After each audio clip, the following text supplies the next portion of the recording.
Some places remember things that never happened there. The Victoria Mine sits in the southwestern corner of what is now Organ Pipe Cactus National Monument, approximately 4 miles from the Mexican border and 11 miles from the nearest paved road.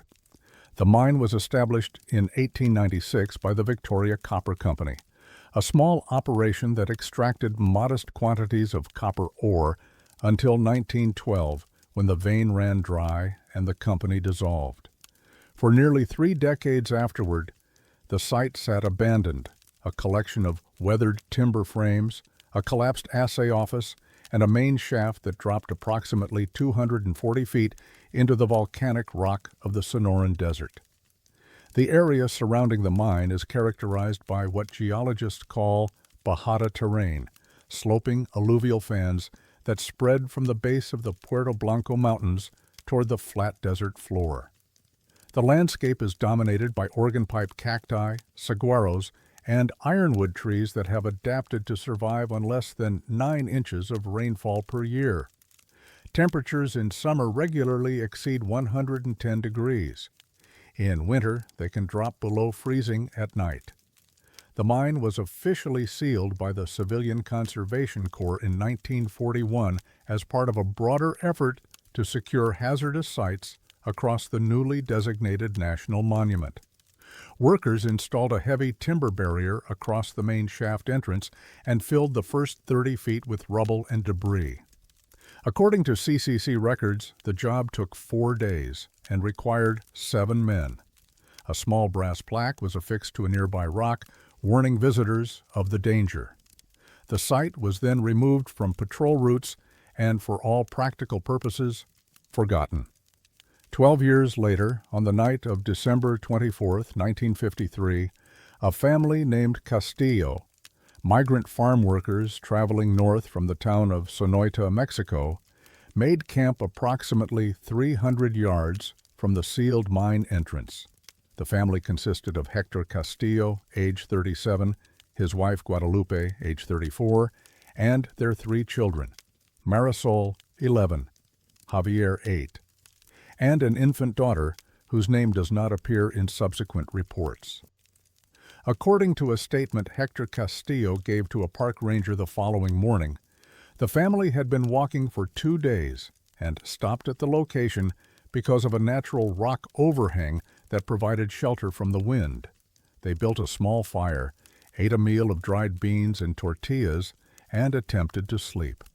Castillo estimated it was shortly after midnight when his daughter Marisol woke him.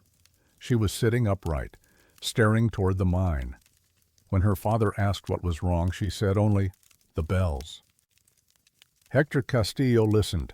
At first he heard nothing but the wind moving through the cactus spines. Then faintly, rising from somewhere in the direction of the mine, he heard what he later described as church bells.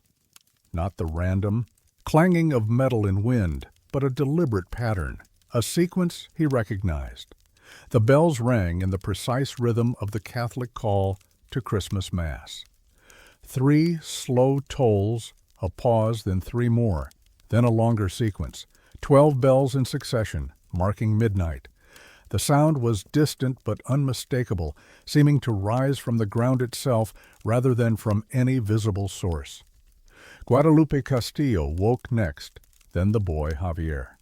The family sat in silence, listening for what Hector estimated was nearly 20 minutes. The bells stopped as suddenly as they had begun. The family did not sleep again that night. At dawn, Hector walked toward the mine entrance to investigate.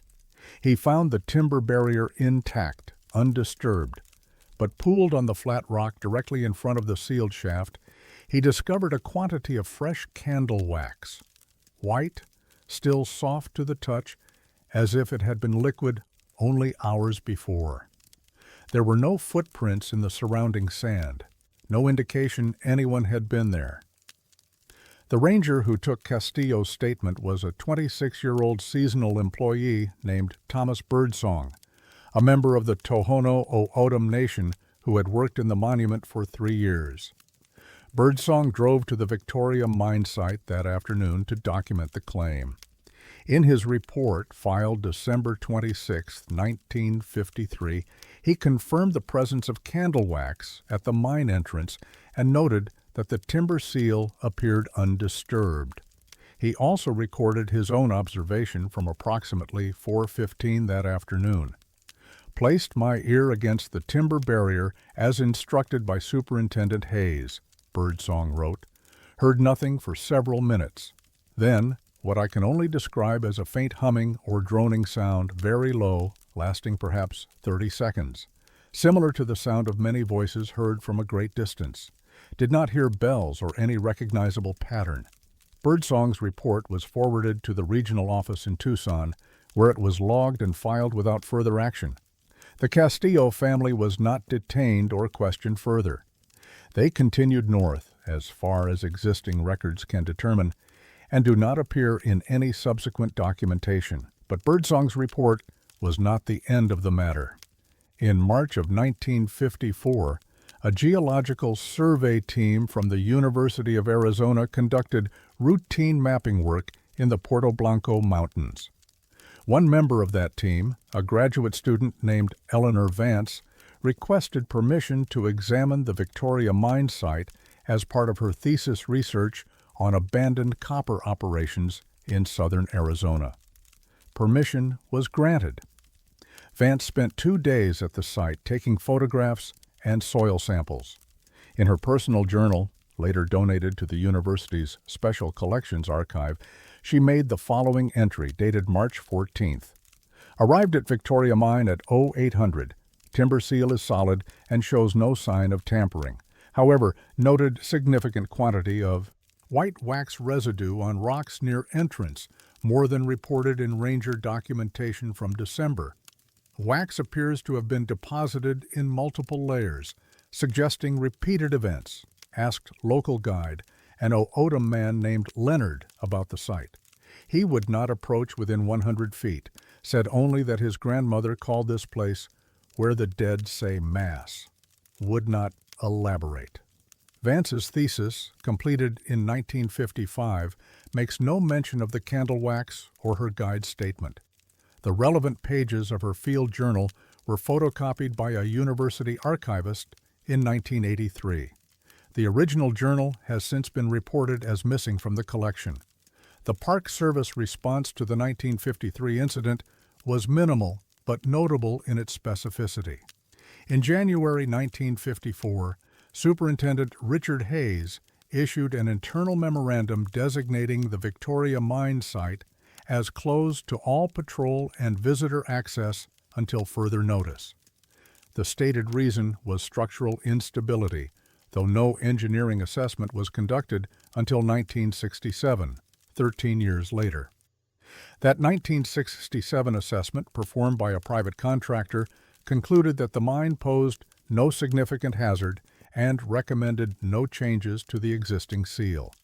A handwritten note in the margin of the report, initialed but not attributed, reads, "Maintain closure regardless. Do not resurvey during winter months."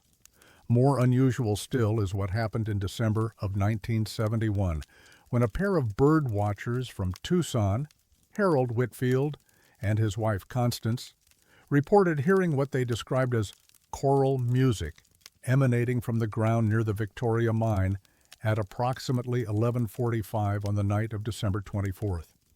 The Whitfields were experienced campers and amateur naturalists with no prior knowledge of the 1953 incident.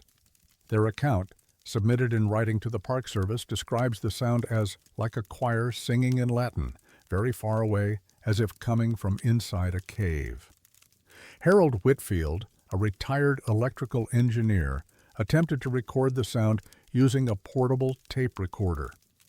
The resulting tape, which the Whitfields donated to the park archives in 1973, contains approximately 7 minutes of ambient desert noise, followed by what audio analysts have described as low-frequency tonal artifacts of undetermined origin. The sounds are too faint and distorted for definitive identification. They could be wind. They could be equipment malfunction. They could, according to one acoustician who examined the tape in 1989, be human voices at extreme distance, though he noted this was physically implausible given the recording location. The Whitfields never returned to the monument. Today, the Victoria Mine remains sealed. The timber barrier installed in 1941 was replaced with a steel grate in 1992, following a review of abandoned mine hazards throughout the national park system. The site is not marked on current visitor maps and lies well outside established hiking trails. Rangers are discouraged from visiting the area, particularly during the winter holiday season, though no official policy explains why. The candle wax has been reported on and off for decades, sometimes absent for years, then reappearing after Christmas without explanation. No surveillance cameras have been installed, no formal study has been conducted. The Park Service position when asked is that the wax is likely deposited by unauthorized visitors crossing from Mexico, though this does not explain the consistency of its appearance at the mine entrance specifically, nor its presence in years when border crossings in that sector were at historic lows. Hector Castillo's granddaughter, now living in Phoenix, was contacted by a documentary researcher in 2017. She confirmed that her grandfather spoke of the incident only once, shortly before his death in 1988. He told her that the bells had sounded beautiful, not frightening, but beautiful, like a mass being said for someone who had been waiting a very long time to be remembered. She said he crossed himself when he finished speaking, and then he told her never to go there at Christmas, not because something might happen, but because something was already happening, had always been happening, would continue whether anyone was there to hear it or not. The bells, he said, were not ringing for the living.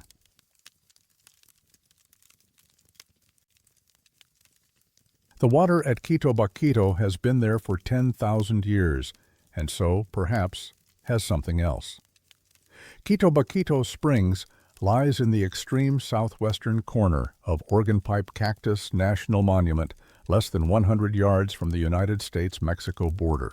The springs are fed by an underground aquifer that surfaces through fractured volcanic rock, creating a small pond approximately half an acre in size, one of the only permanent water sources in more than 300 square miles of Sonoran Desert.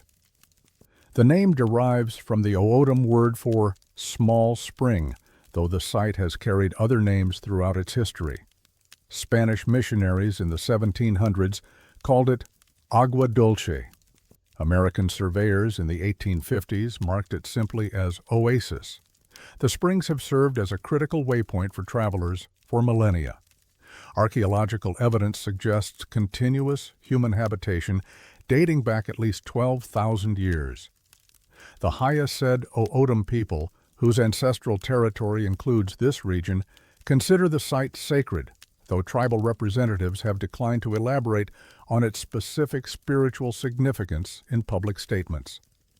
What is known is that the springs were used as a resting place for travelers moving between the interior of what is now Mexico and the Gulf of California, a journey of more than 150 miles through some of the most unforgiving terrain in North America. The area surrounding the springs is flat and exposed, dominated by low mesquite bushes, creosote, and scattered saguaros. The pond itself is fringed by cottonwood trees and cattails, an incongruous splash of green in an otherwise brown and gray landscape. At night, with no artificial light for miles, the darkness is absolute. The silence is broken only by wind, the occasional call of an owl, and the sound of water moving through the cattails. It is, by any measure, a lonely place. And according to multiple documented accounts, it is not always empty. The first formal report of unusual activity at Quito Baquito Springs during the Christmas season was filed on December 26, 1967, by a park ranger named Samuel Trujillo. Trujillo, then 31 years old and a 4-year veteran of the Park Service, had been conducting a routine patrol of the monument's southern boundary when he decided to stop at the springs to refill his canteen. He arrived at approximately 8:45 in the evening. In his incident report, Trujillo described seeing a line of figures walking single file along the eastern shore of the pond, moving from south to north. He estimated the line contained between 12 and 15 individuals, each carrying what appeared to be a small light source, possibly candles, though he could not be certain at his distance of approximately 200 yards. The figures moved slowly and deliberately, as if in procession. Trujillo reported that he called out, but received no response. When he approached on foot, the lights extinguished simultaneously, and he found no one at the shoreline. What troubled Trujillo most, he wrote, was not the disappearance of the figures, but a detail he noticed during the approximately 4 minutes he observed them. The lights they carried were clearly reflected in the still water of the pond, but the figures themselves, their bodies, their shapes, cast no reflections at all. Trujillo's report was logged, but not investigated. His supervisor, Superintendent Harold Beckman, noted in the file margin that the ranger had likely observed unauthorized border crossers and recommended no follow-up action. The report was archived. 3 years later, on December 24, 1970, a similar incident was reported by a married couple from Flagstaff, Gerald and Dorothy Mitchum, who were camping legally at a designated site near the springs. Their written account, submitted to the Park Service on December 28th, describes a procession of 8 or 9 people carrying candles, walking along the pond's edge at approximately 11:15 at night. The Mitchums reported that the figures wore what appeared to be long robes or cloaks, though the darkness made details difficult to discern. Dorothy Mitchum, a retired schoolteacher, provided the most detailed observation. "They moved without making any sound," she wrote. "No footsteps, no voices, nothing.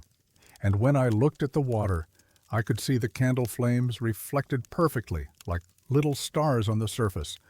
But there were no other reflections, just the flames." The couple did not approach.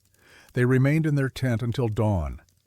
Over the following 12 years, 7 additional reports were filed describing similar phenomena, all occurring between December 23rd and December 26th, all describing silent processions of figures carrying lights, all noting the absence of shadows or reflections. The witnesses included a geology student named Patricia Moreau in 1973, a wildlife photographer named Duncan Albright in 1976, and 2 park rangers, Ranger Yolanda Espinoza in 1979 and Ranger Curtis Blackwood in 1981. Blackwood's account is notable for its clinical precision. A former military police officer, he approached the report with the detachment of someone accustomed to documenting anomalies.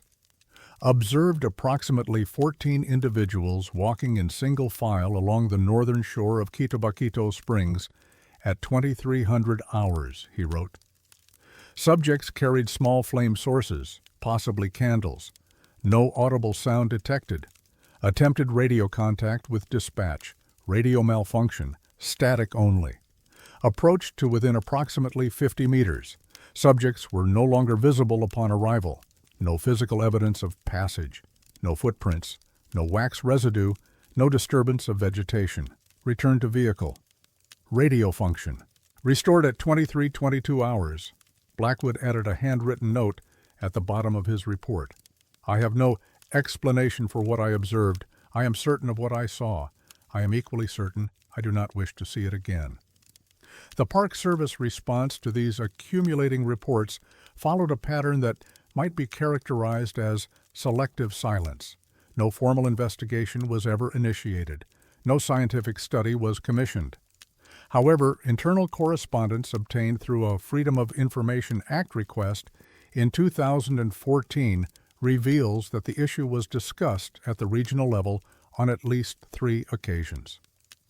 A memorandum dated February 1978 from Regional Director Franklin Howe to Organ Pipe Superintendent William Dawkins addresses the recurring reports of unusual nocturnal activity at Quito Springs. The memo does not speculate on the nature of the reports, but recommends limiting public access to the area during the December period to reduce the likelihood of further incidents. The stated justification was resource protection during sensitive wildlife breeding seasons, though no species known to inhabit the area breeds in December. More revealing is a handwritten letter from a former park naturalist named Dolores Quintero, who worked at Organ Pipe from 1974 to 1987. The letter, sent to a researcher at the University of Arizona in 1992, describes a conversation Quintero had with an elder of the Hayatzed O'odham community in approximately 1980. "He told me the springs have always been a crossing place," Quintero wrote. "I assumed he meant for travelers, for people moving between villages. But when I asked him to clarify, he just shook his head. He said, 'Not that kind of crossing, the other kind.' When I asked what he meant, he said only that some people walk there who are not walking to anywhere. They are walking from somewhere else." He would not say more. Quintero's letter also references a detail not included in any official report. According to the elder, the processions were not random. They occurred only on the nights surrounding the winter solstice, the longest nights of the year, when the boundary between the living world and whatever lay beyond was said to be thinnest. The arrival of Christmas, with its own traditions of midnight observance, had simply overlaid the older pattern. In 1983, the Park Service implemented a new policy restricting overnight access to the Quito area during the month of December. The official explanation cited seasonal maintenance and resource protection. No further reports of processions have been filed since the restriction took effect, though this may reflect only the absence of witnesses, not the absence of the phenomenon. The springs remain accessible to day visitors. The pond still reflects the desert sky with mirror clarity. Cottonwood trees still rustle in the winter wind, and on certain nights in late December, when the darkness is complete and the silence is absolute, there may still be lights moving along the water's edge. No one has stayed to count them. No one has walked close enough to see their faces. Ranger Curtis Blackwood retired from the Park Service in 1994. In a brief interview conducted by a local historian in 2008, he was asked about his 1981 report. He declined to discuss the specifics, but he offered one observation that has stayed with those who heard it. "Reflections work because light bounces off a surface," he said. "If something doesn't cast a reflection, it means light isn't bouncing. It's passing through, or there's nothing there for it to hit." He paused. "But I saw them. I saw them clearly, and I saw the candles in the water, so something was there. I just don't think it was something that belongs in this world. Not anymore." The springs at Quito continue to flow. They have flowed for 10,000 years. They will likely flow for 10,000 more. And every December, the Park Service still closes the area after dark. They have never officially explained why.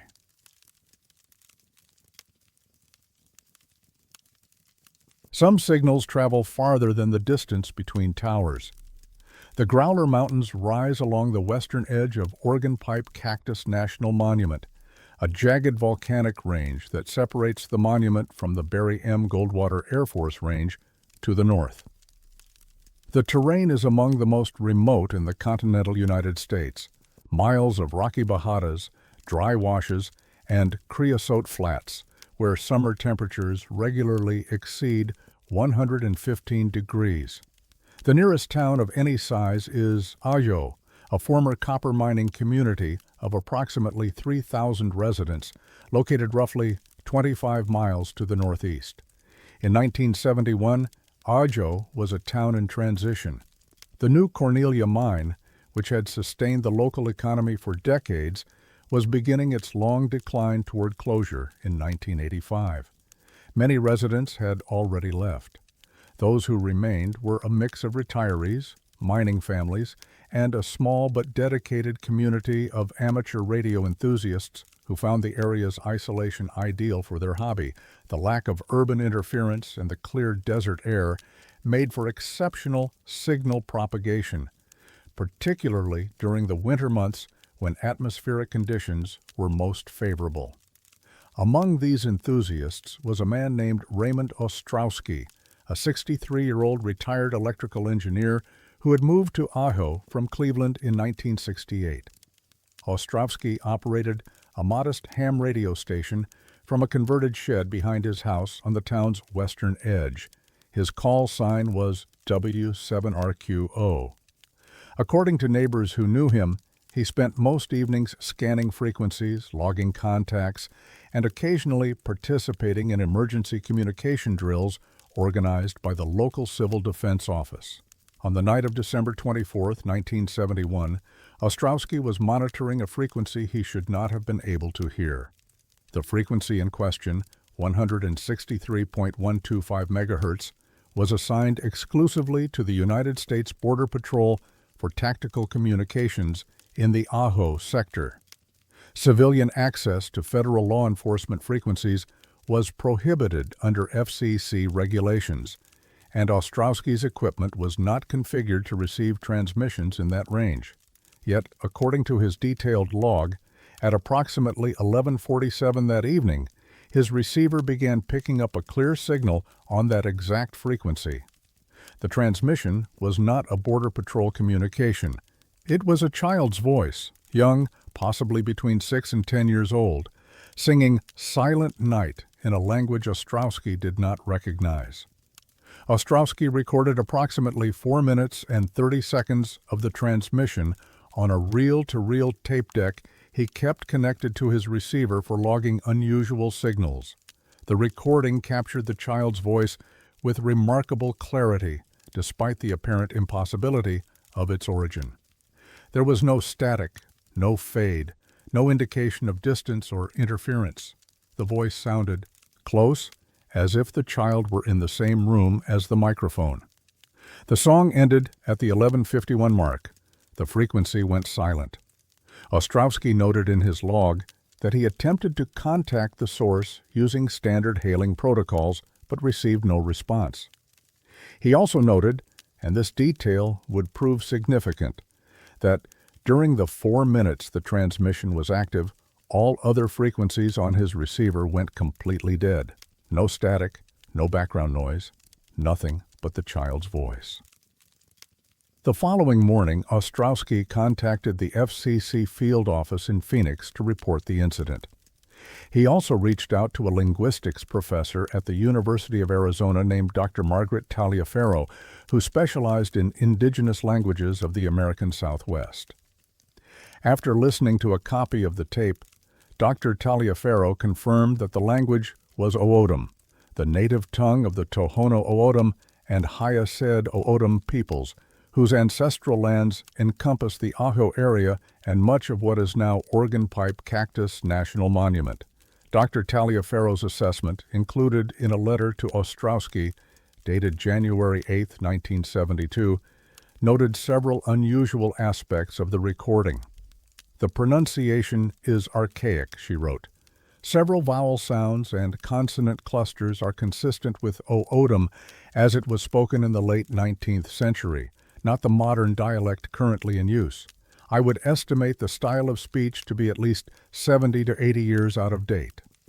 She also noted that the melody was not the standard version of Silent Night familiar to English speakers. The intervals are slightly different, she observed. The timing is slower. It sounds like a version that was transcribed by ear and taught orally rather than learned from sheet music. This would be consistent with missionary influence in the region during the 1880s and 1890s. Dr. Taliaferro requested permission to share the recording with colleagues at the Smithsonian Institution. Ostrowski agreed. The tape was mailed to Washington in late January. It was never returned. The FCC's response to Ostrowski's report was prompt but opaque. An investigator named Harold Finney visited Ostrowski's home on January 3, 1972, and conducted a 2-hour interview. According to Ostrowski's notes, Finney examined the radio equipment, took photographs, and made a copy of the original recording. He declined to speculate on the source of the transmission and instructed Ostrowski not to discuss the incident publicly pending the completion of the investigation. On January 19th, Ostrowski received a form letter from the FCC's Enforcement Bureau in Washington. The letter, which survives in his personal papers now held by the Ajo Historical Society, stated that his complaint had been reviewed and resolved, and thanked him for his cooperation in a sensitive matter. No explanation was provided. No findings were disclosed. The case file, number referenced in the letter 71-4483, does not appear in any publicly accessible FCC database.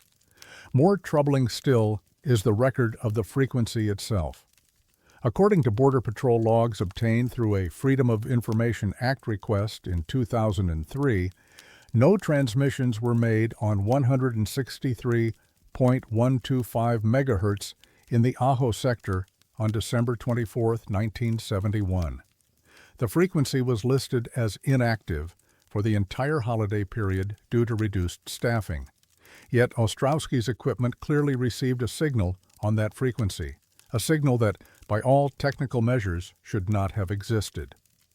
A radio engineer named Victor Sandoval, who reviewed the case for a regional amateur radio newsletter in 1994, offered a partial explanation. It's possible that atmospheric ducting could have carried a signal from a distant source, he wrote. Under certain conditions, VHF signals can travel hundreds of miles beyond their normal range. But that doesn't explain how a civilian receiver picked up a federal frequency it wasn't tuned to receive, and it doesn't explain the content of the transmission. Sandoval also noted a detail that had escaped previous attention.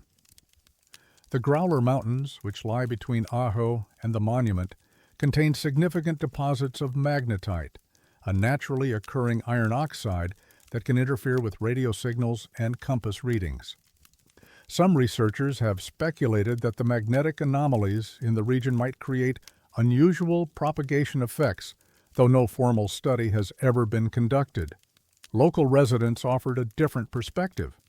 An O'odham elder named Joseph Antone, interviewed by a Tucson journalist in 1986, said that his grandmother had spoken of singing children near the Growler Valley long before radio technology existed.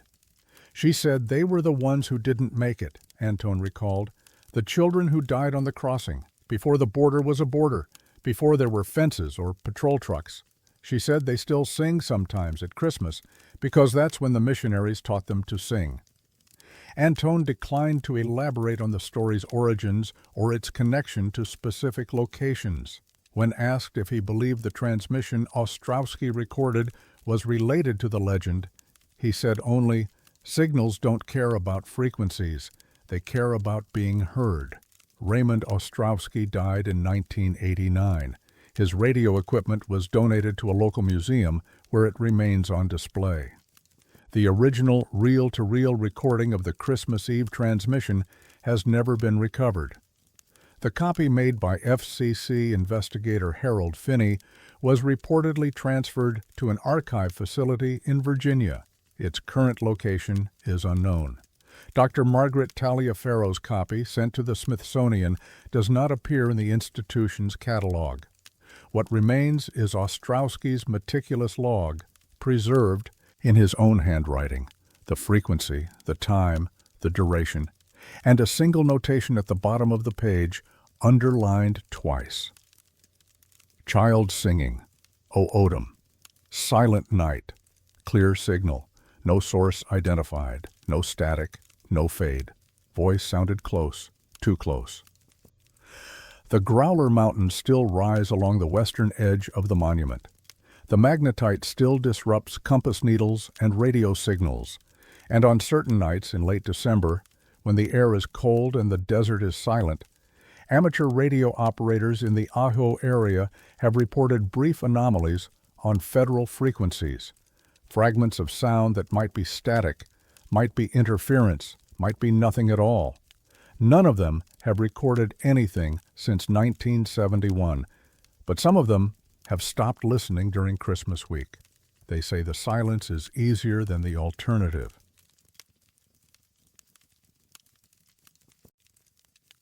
Someone has been decorating a tree that no longer exists.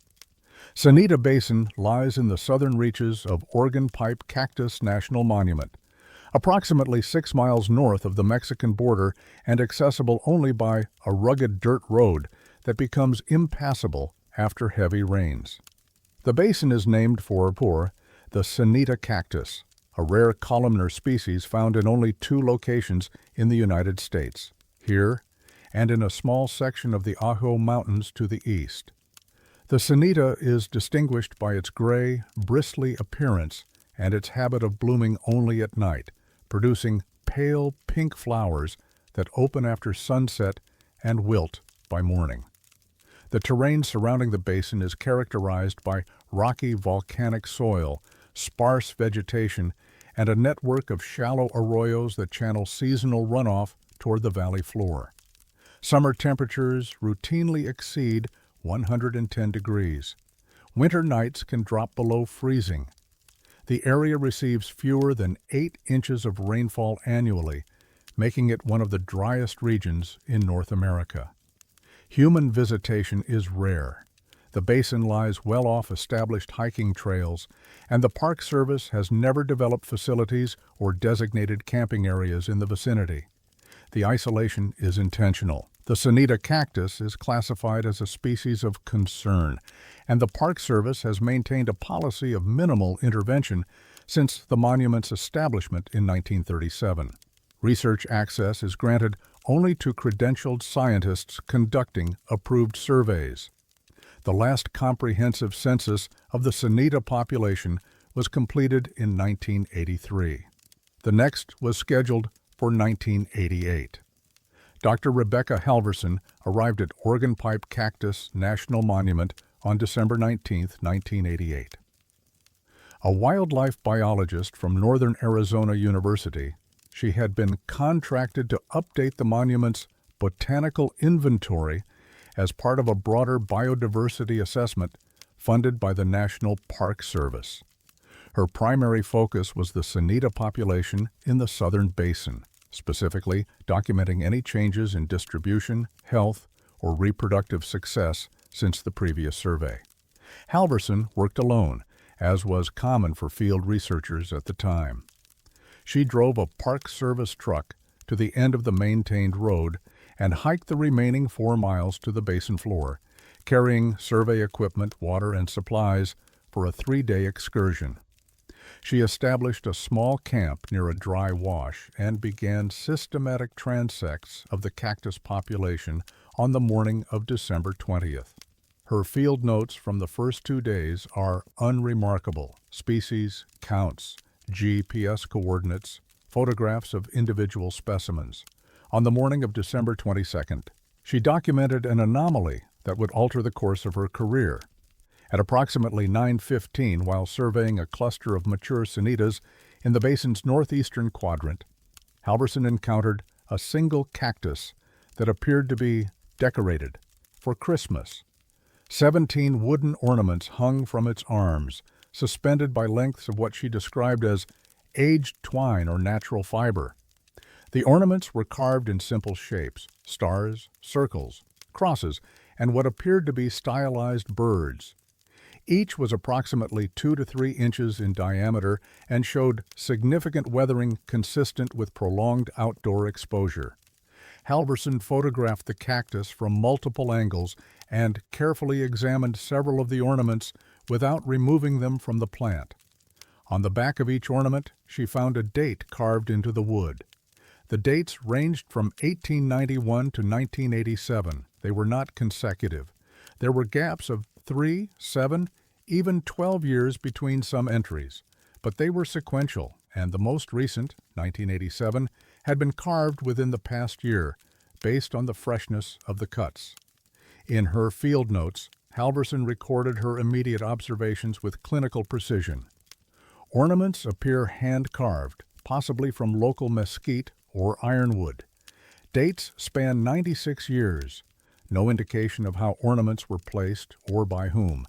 No footprints, trails, or other signs of recent human activity in the immediate area. Cactus specimen appears healthy, approximately 12 feet in height, estimated age 80 to 100 years. She marked the location on her survey map and returned to camp. That evening, she radioed park headquarters to report the discovery and request guidance. The ranger on duty, a seasonal employee named Marcus Whitfield, logged the call but noted that no supervisor was available until the following morning. Halverson returned to the university on December 23rd to retrieve additional documentation equipment and a colleague who could assist with the investigation.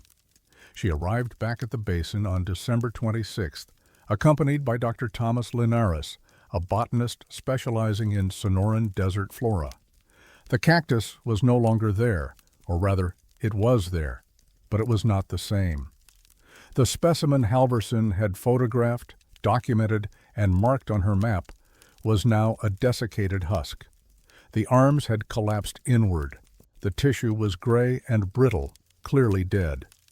Dr. Linares, after careful examination, estimated that the cactus had been dead for at least 5 to 6 years, based on the degree of tissue decomposition and the growth patterns of lichens on its surface. The ornaments were gone. The twine was gone. There was no evidence they had ever existed. Dr. Linares' assessment was documented in a supplemental report filed with the Park Service in January 1989. The specimen exhibits advanced senescence consistent with death occurring in the early 1980s, he wrote. There is no indication of recent disturbance or human contact. The trunk shows no marks or abrasions where ornaments might have been attached. I can find no physical evidence to corroborate Dr. Halverson's observations. Jesus added a note that has been cited in subsequent discussions of the case. I have no reason to doubt Dr. Halverson's account. Her photographs clearly show a living cactus with objects attached. I am unable to reconcile what she documented with what I observed. The Park Service response to the incident was subdued but thorough. Rangers conducted a search of the surrounding area and found no evidence of human presence, no discarded ornaments, no trails leading to or from the site. A review of visitor logs and research permits revealed that no one else had been authorized to enter the basin during the relevant period. Border Patrol records indicated no unusual activity in the sector. The photographs Halverson had taken were submitted to the regional office in Phoenix for analysis. A report dated February 14, 1989, confirmed that the images had not been manipulated and appeared to depict a living Sonita cactus with objects hanging from its arms. The report offered no explanation for the discrepancy between the photographs and the subsequent field observations. More troubling were the dates carved on the ornaments. A historian at the University of Arizona, consulted informally by Dr. Halverson, noted that 1891 predated any known Anglo settlement in the immediate area. The Ajo mining district was not established until 1897. The nearest Catholic mission at Quito Baquito had been abandoned decades earlier. The Hiased O'odham people had inhabited the region for centuries, but their traditional crafts did not include carved wooden ornaments in the European style. The dates don't make sense, the historian wrote in a letter to Halverson. Either someone has been visiting this spot for nearly a century, or someone wants it to appear that way. Neither explanation is satisfying. An Odom cultural liaison contacted by the Park Service in 1990 declined to comment on the specifics of the case. However, she noted that the Sonita cactus held significance in traditional belief systems. The night-blooming ones are different, she said. They belong to the time between. Things that happen near them don't always follow the rules we expect. Dr. Rebecca Halverson completed her survey and returned to teaching at Northern Arizona University. She retired in 2011 and has consistently declined interview requests regarding the Sonita Basin incident. Her field notes and photographs remain in the university's archives, available to researchers by appointment. The cactus she documented, or its remains, is still there. Park Service records list it as deceased, estimated 1982 to 1984. No ornaments have been reported at the site since 1988. But the survey map Halverson created includes a handwritten annotation in the margin, added sometime after her return. It marks the location of the cactus with a small circle and a single word. Annual? She has never explained what prompted the note. The Sanitas still bloom in the basin each summer, their pale flowers opening after dark and closing before dawn. No one stays through the night to watch them.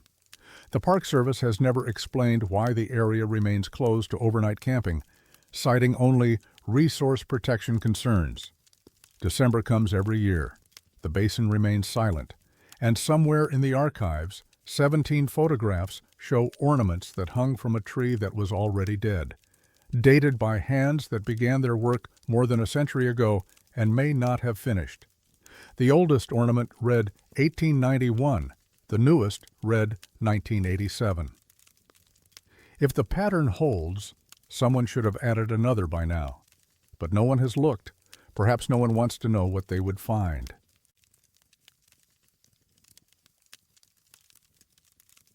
The cattle remember something the ranchers tried to forget. Bates Well sits in the northwestern section of Organ Pipe Cactus National Monument, approximately 14 miles from the nearest paved road and accessible only by a network of deteriorating ranch tracks that predate the monument's establishment. The well itself was dug sometime in the 1870s by a rancher named Henry Bates, who ran cattle in the area until his death in 1892. The site passed through several hands over the following decades.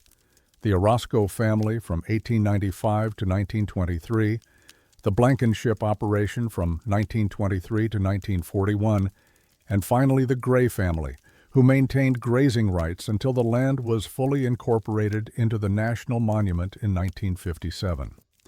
The terrain surrounding Bates Well is typical of the Sonoran Desert's higher elevations, rocky bajadas studded with saguaros, palo verde trees, and dense patches of cholla cactus.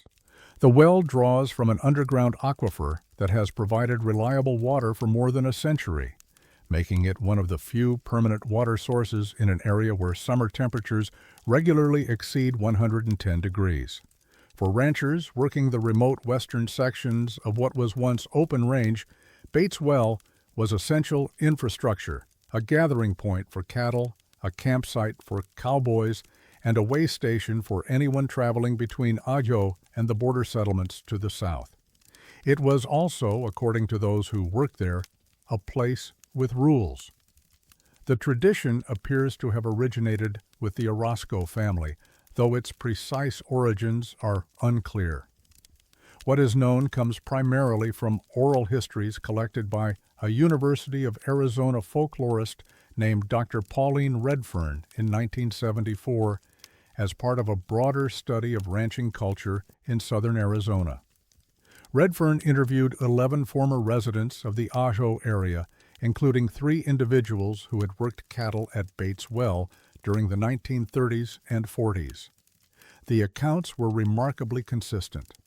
On Christmas Eve, whoever was working the range nearest Bates Well was expected to leave an offering at the wellhead before sunset, a plate of food, typically beans and tortillas, and a cup of water. The offering was placed on a flat stone approximately 10 feet from the well opening and left overnight. By morning, according to all accounts, the food and water would be gone, though no tracks or signs of disturbance were ever visible in the surrounding sand. The offering was made to what the ranchers called the one who walks between. None of Redfern's interview subjects could explain who or what this referred to. Most described it simply as something that's been there longer than the well.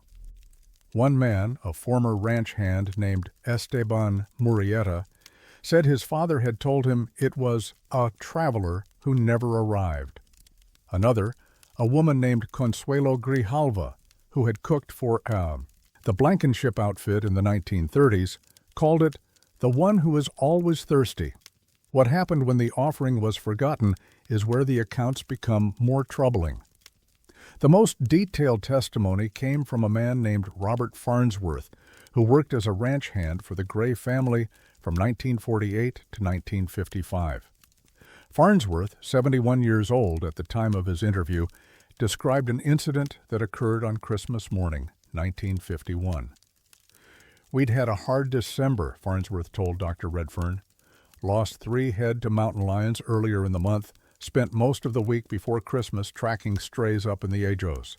By the time I got back to the main camp on the 24th, I was dead tired. Just wanted to sleep. I forgot about the offering."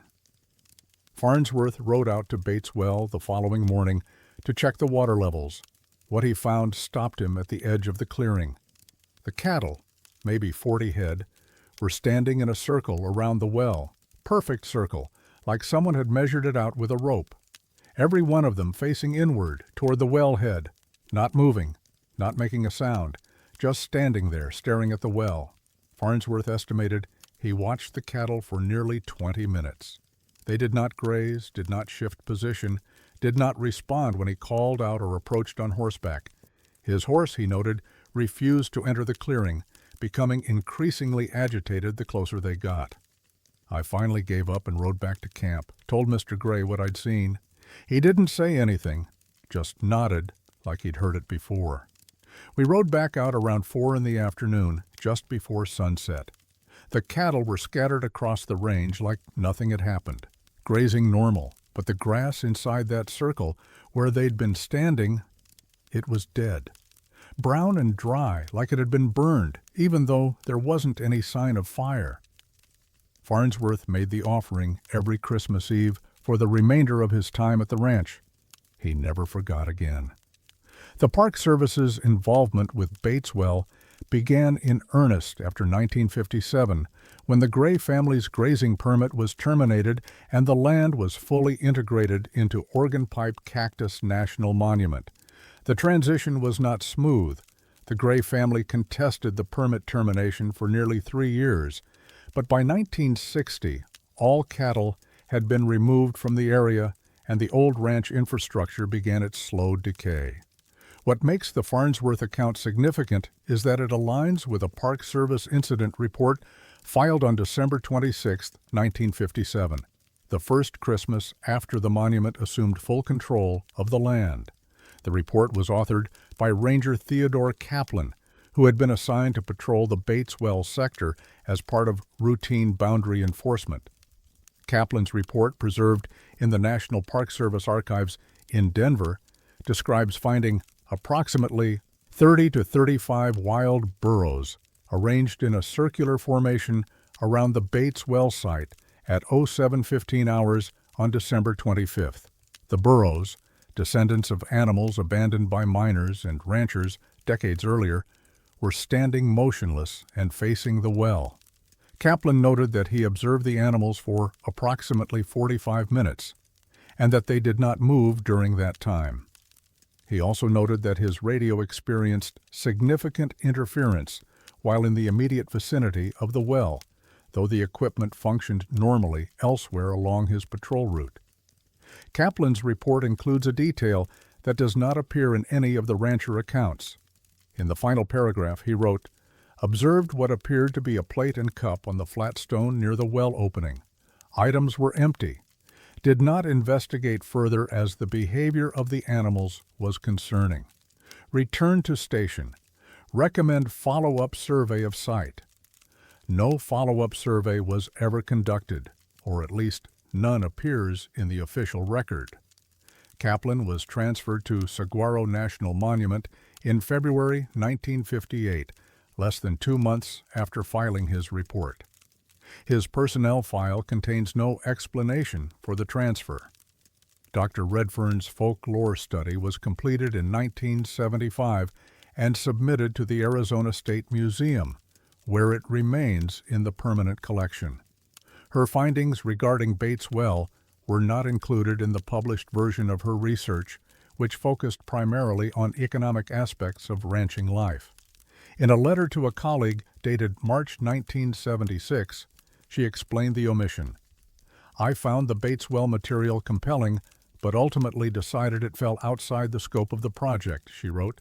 "I'm also not certain how to interpret it. The consistency of the account suggests something real, or at least something genuinely believed. But the implications are troubling. I've recommended to the Park Service that they consider documenting the site more thoroughly. Whether they act on that recommendation is beyond my control." They did not. The well at Bates Well was capped in 1983 as part of a broader effort to secure hazardous sites throughout the monument. The ranch buildings were allowed to deteriorate naturally and are now listed on historic preservation surveys as ruins in advanced decay. The area is accessible to visitors but receives little traffic. There are no established trails, no interpretive signs, no indication of the site's long history as a gathering place for cattle, ranchers, and whatever else might have passed through. The burro population in the monument has declined significantly since the 1970s, reduced by drought, predation, and periodic removal efforts. Sightings near Bates Well are rare, but they have not stopped entirely. In 2009, a wildlife researcher conducting a population survey reported observing a group of 11 burros near the capped well at dawn on December 26th. They were standing in what she described as an unusually regular arrangement, roughly circular. She photographed the group and noted in her field log that the animals seemed unresponsive to normal stimuli. By the time she returned with additional equipment 2 hours later, they had dispersed. Her photographs show the burros standing motionless around the old wellhead. They show the flat stone, still visible despite decades of weathering. And they show something else, something she did not note in her log, but which is clearly visible in the images. On the stone, there is a plate. Next to it, a cup. Both appear to be empty. The researcher has declined to discuss the photographs publicly. She told a colleague only that she found the experience profoundly unsettling and that she has not returned to the Bates Well area since. The tradition of leaving offerings ended when the ranchers left, but something at Bates Well still appears to be expecting them, and every Christmas morning something appears to receive.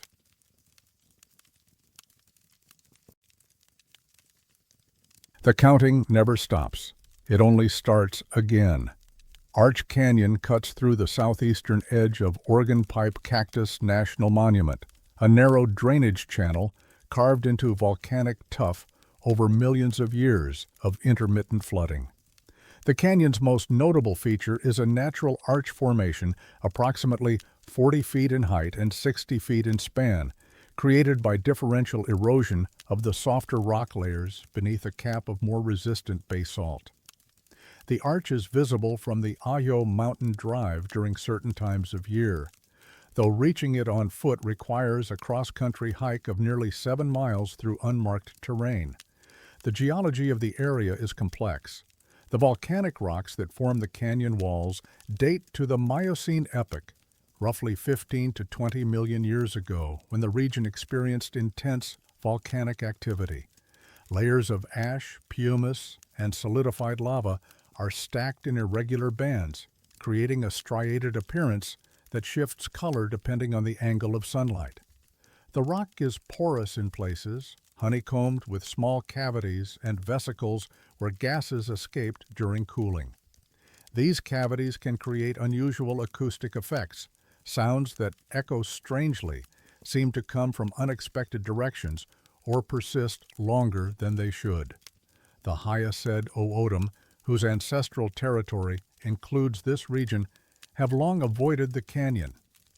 According to ethnographic records compiled in the 1930s, the area was considered spiritually significant but dangerous, a place where the boundary is thin. Specific details about what this meant were not recorded, as tribal members declined to elaborate to outside researchers. The canyon has no official trail, no camping facilities, and no regular patrol coverage. It appears on topographic maps, but is not mentioned in visitor guides or interpretive materials. The Park Service has never explained this omission. On December 23, 2004, a 26-year-old graduate student named Maricela Fuentes hiked into Arch Canyon as part of her doctoral research on volcanic landforms in the Sonoran Desert. Fuentes, a geology student at the University of New Mexico, had received a research permit from the Park Service to document erosion patterns in several remote sections of the monument. She was working alone, as she had for most of her 3-week field season. Fuentes arrived at the Arch Formation at approximately 2:15 in the afternoon. The weather was clear, with temperatures in the mid-60s and minimal wind. She spent the first hour photographing the arch from multiple angles and collecting rock samples from the canyon floor. At approximately 3:20, while setting up a tripod near the base of the arch, she heard a voice. The voice was speaking Spanish, counting backward from 100. 199, 98. The words were clear and deliberate, spoken at a pace of roughly 1 number per second. Fuentes initially assumed another hiker had entered the canyon, though she had seen no one on her approach. She called out a greeting, but received no response. The counting continued. Fuentes moved toward the sound, which appeared to emanate from the arch itself, specifically from a shallow alcove beneath the span where the rock curved inward. As she approached, the voice became clearer but no louder, as if the volume remained constant regardless of distance. She estimated she was within 15 feet of the alcove when the counting reached 0. There was a pause of approximately 2 seconds. Then the counting resumed. 199, 98. Fuentes retrieved a digital audio recorder from her pack and began recording. She documented 11 minutes and 43 seconds of continuous audio before the recorder's batteries, which had been fully charged that morning, died without warning. During those 11 minutes, the counting restarted 5 times. The voice, as Fuentes described it in her incident report, was neither male nor female, or perhaps it was both, layered in a way that made identification impossible. The pronunciation was precise but archaic, with vowel sounds and intonations that she associated with older forms of Spanish, possibly colonial-era Castilian. The cadence never varied. The pace never changed. "It wasn't speaking to me," she wrote. "It wasn't speaking to anyone. It was just counting. Like it had been counting for a very long time and would continue counting long after I left." Fuentes did not investigate the alcove directly. She later told Park Service investigators that she felt a strong reluctance to approach any closer, though she could not articulate the source of this feeling. She packed her equipment and left the canyon before sunset, returning to her base camp near the Ajo Mountain trailhead. She did not sleep that night. In her field journal, she noted only, "Heard counting at the arch. Recorded. Leaving tomorrow."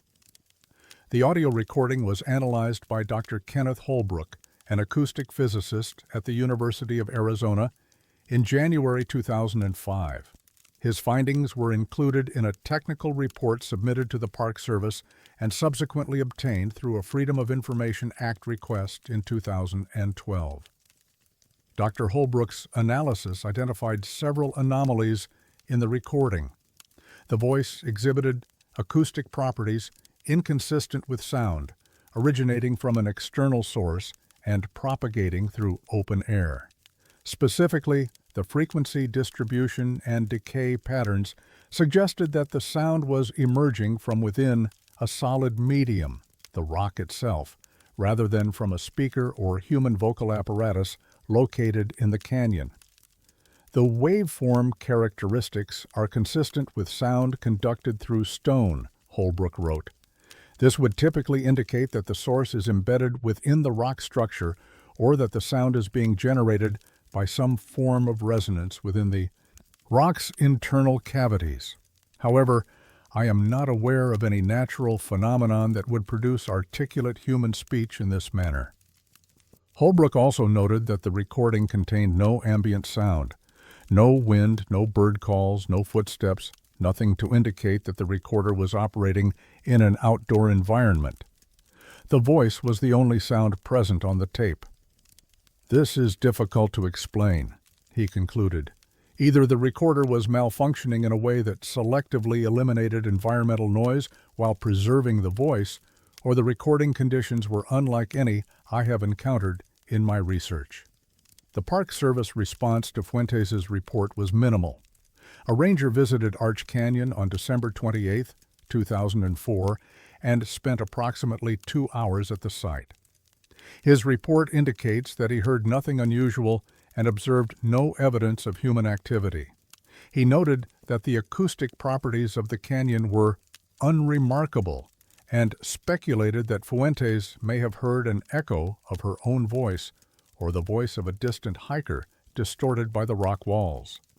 This explanation was not consistent with Fuentes' account, which specified that she had not spoken during the period when the counting occurred, and that no other hikers were visible at any point during her visit. More troubling was the discovery made during a follow-up geological survey in March 2005. A team from Northern Arizona University, conducting unrelated research on volcanic formations, documented a series of marks on the interior surface of the alcove beneath the arch. The marks appeared to be carved into the rock, lines arranged in groups of 5, the traditional tally system used for counting. The survey team counted more than 4,000 individual marks, arranged in irregular rows across approximately 60 square feet of rock surface. The marks showed varying degrees of weathering, suggesting they had been made over an extended period, possibly decades, possibly longer. No tool marks or debris were found nearby. No graffiti or other human markings were present elsewhere in the canyon. The team's report did not speculate on the origin or purpose of the tally marks, but their photographs clearly show the groupings, 5 lines, crossed through, repeated again and again across the stone. Maricela Fuentes completed her doctoral dissertation in 2007. It does not mention the Arch Canyon incident. She currently teaches at a community college in southern Colorado and has declined all interview requests regarding her research in Organ Pipe Cactus National Monument. The audio recording she made remains in the Park Service archives. It has been copied twice, once for Dr. Holbrook's analysis and once for an internal review in 2008. Neither copy has been released to the public. The original recording ends abruptly at 11 minutes and 43 seconds. The final audible sound is the voice saying, 72, 72. The count did not reach 0.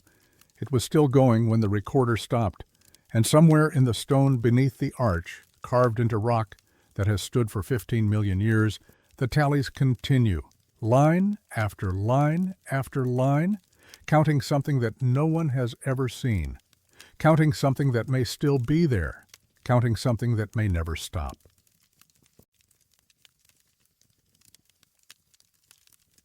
He spent 23 years mapping something the Park Service refuses to acknowledge exists.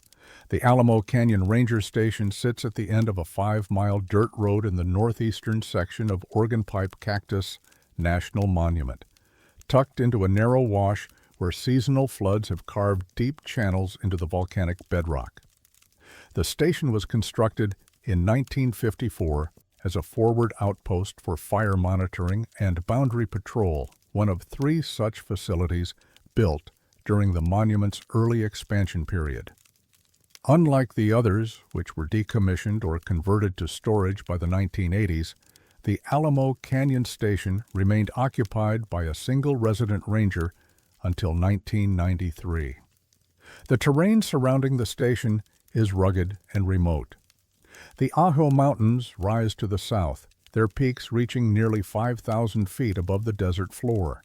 To the north and east, the landscape opens into vast bajadas of creosote and brittlebush, interrupted by dry washes that become impassable during monsoon season. The nearest paved road is 18 miles away. Radio communication from the canyon is unreliable due to the surrounding topography. During the winter months, the station can be cut off for days at a time. For most of its operational history, the Alamo Canyon Station was considered an undesirable posting, too isolated, too uncomfortable, too far from the monument's administrative center near Lukeville. Rangers typically rotated through on 6-month assignments before requesting transfers. Only one ranger ever asked to stay.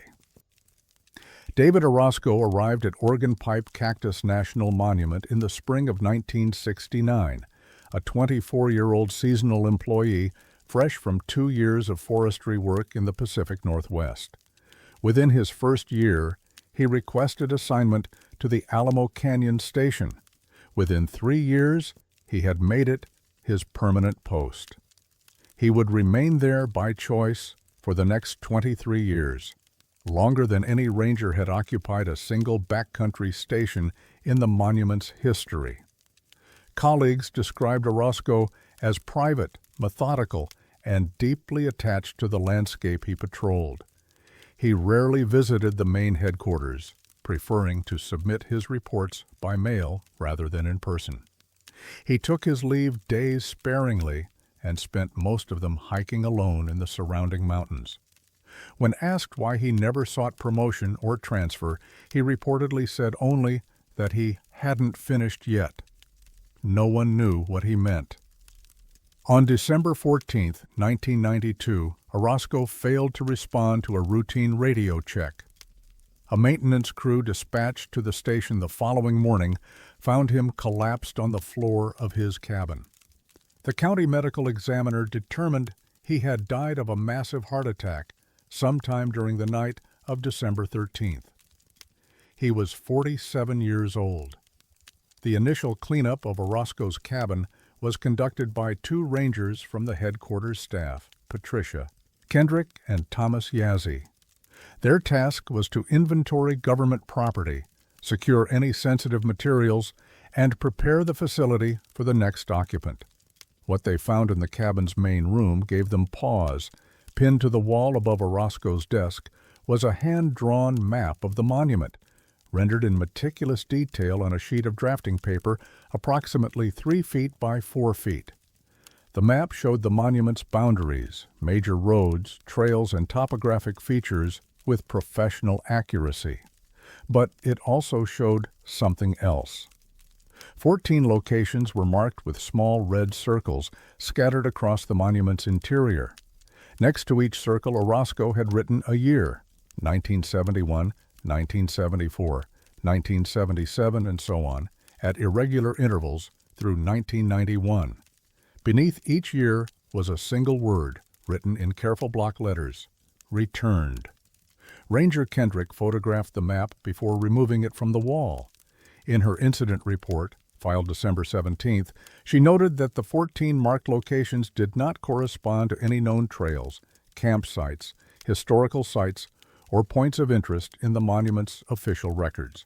Several were in areas with no documented human activity. One was in a section of the monument that did not appear on any Park Service map she had access to. "I don't know what Ranger Orozco was tracking," Kendrick wrote, "but he was clearly tracking something. The map shows years of careful observation. I recommend the locations be surveyed." Her recommendation was not acted upon. Thomas Yazzie, who assisted with the cabin inventory, provided additional context in a separate statement. Yazzie, a member of the Tohono O'odham Nation with 15 years of service in the monument, had known Orozco casually for most of that time. He described the deceased ranger as respectful but secretive, particularly regarding his solo patrols in the backcountry. "David asked me once about the old stories," Yazzie recalled, "the ones about people who go away and come back different. I told him what my grandmother told me, that sometimes the desert keeps people and sometimes it lets them go. He didn't seem surprised. He just nodded and wrote something in his notebook."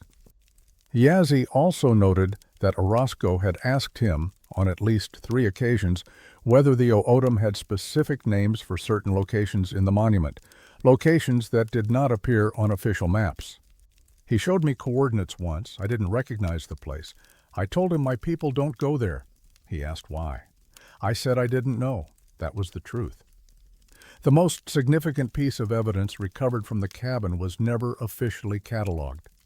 According to Ranger Kendrick, Orozco's personal journal, a cloth-bound notebook found in his desk drawer, was claimed by his sister, Elena Vargas, when she came to collect his belongings on December 20th. The Park Service did not object, as personal effects were routinely returned to family members. Elena Vargas declined to discuss the journal's contents with Park Service investigators. She also declined interview requests from a regional journalist researching the story in 1998 and from a documentary filmmaker in 2011. The journal has never been made public. What can be reconstructed from secondary sources is fragmentary but suggestive. A colleague who worked with Orozco in the late 1980s, retired Ranger Leonard Gutierrez, recalled a conversation in which Orozco mentioned keeping records of the ones who came back. When Gutierrez asked what he meant, Orozco changed the subject. Another colleague, seasonal employee Dawn Hoffmeister, remembered Orozco showing her a list of names and dates in his notebook during a training exercise in 1990. She did not recognize any of the names and did not ask about them. The Park Service response to Orozco's death and the discovery of his map followed a pattern of quiet containment. The map itself was logged as personal property and returned to Elena Vargas along with the journal and other effects. No formal investigation into the marked locations was initiated. Ranger Kendrick's recommendation for ground surveys was rejected by the regional superintendent, citing resource constraints. More notably, the Alamo Canyon Station was decommissioned within 6 months of Orozco's death. In June 1993, the Park Service announced that the facility would be mothballed indefinitely due to budget reductions. All equipment was removed and the cabin was boarded up. No ranger has been stationed there since. The official explanation for the closure, budget constraints, is technically plausible. The early 1990s were a period of significant funding reductions for the National Park Service, and many remote facilities were decommissioned during this time. But Alamo Canyon was one of only 2 closures in the entire southwest region that year, and the other was a facility that had already been scheduled for demolition due to structural damage. A Freedom of Information Act request filed in 2008 sought access to any documents related to the closure decision. The response, received 14 months later, contained only 3 pages of administrative correspondence, none of which mentioned Orozco, his map, or any survey of the locations he had marked. The 14 locations remain unvisited by any known Park Service survey team. Their coordinates, preserved in Ranger Kendrick's photographs, correspond to terrain that is accessible but rarely traveled, remote washes, isolated rock formations, and at least one site that falls within a section of the monument closed to public access since 1967. What David Orozco found at those locations, and what he meant by returned, remains unknown. His journal may contain answers. His map may be a key to something the desert has been keeping for decades, or it may be nothing more than the obsessive record of a lonely man in an empty canyon, marking patterns that existed only in his imagination. But certain details resist that explanation. In 2015, a hiker reported finding a small wooden cross at one of the locations Orozco had marked, a site deep in the Ajo Mountains, miles from any trail. The cross was weathered but intact, anchored in a pile of stones. There was no name on it, no date, no indication of who had placed it there or why. The hiker photographed the cross and submitted the image to the Park Service. She received no response. When she returned to the site 2 years later, the cross was gone. David Orozco tracked something for 23 years. He watched 14 locations. He noted 14 returns. His map marked the places. His journal may have named the people. And somewhere in a box in Elena Vargas's home, or perhaps destroyed, or perhaps hidden, the answers sit waiting, returned, like everything else, to the silence from which they came.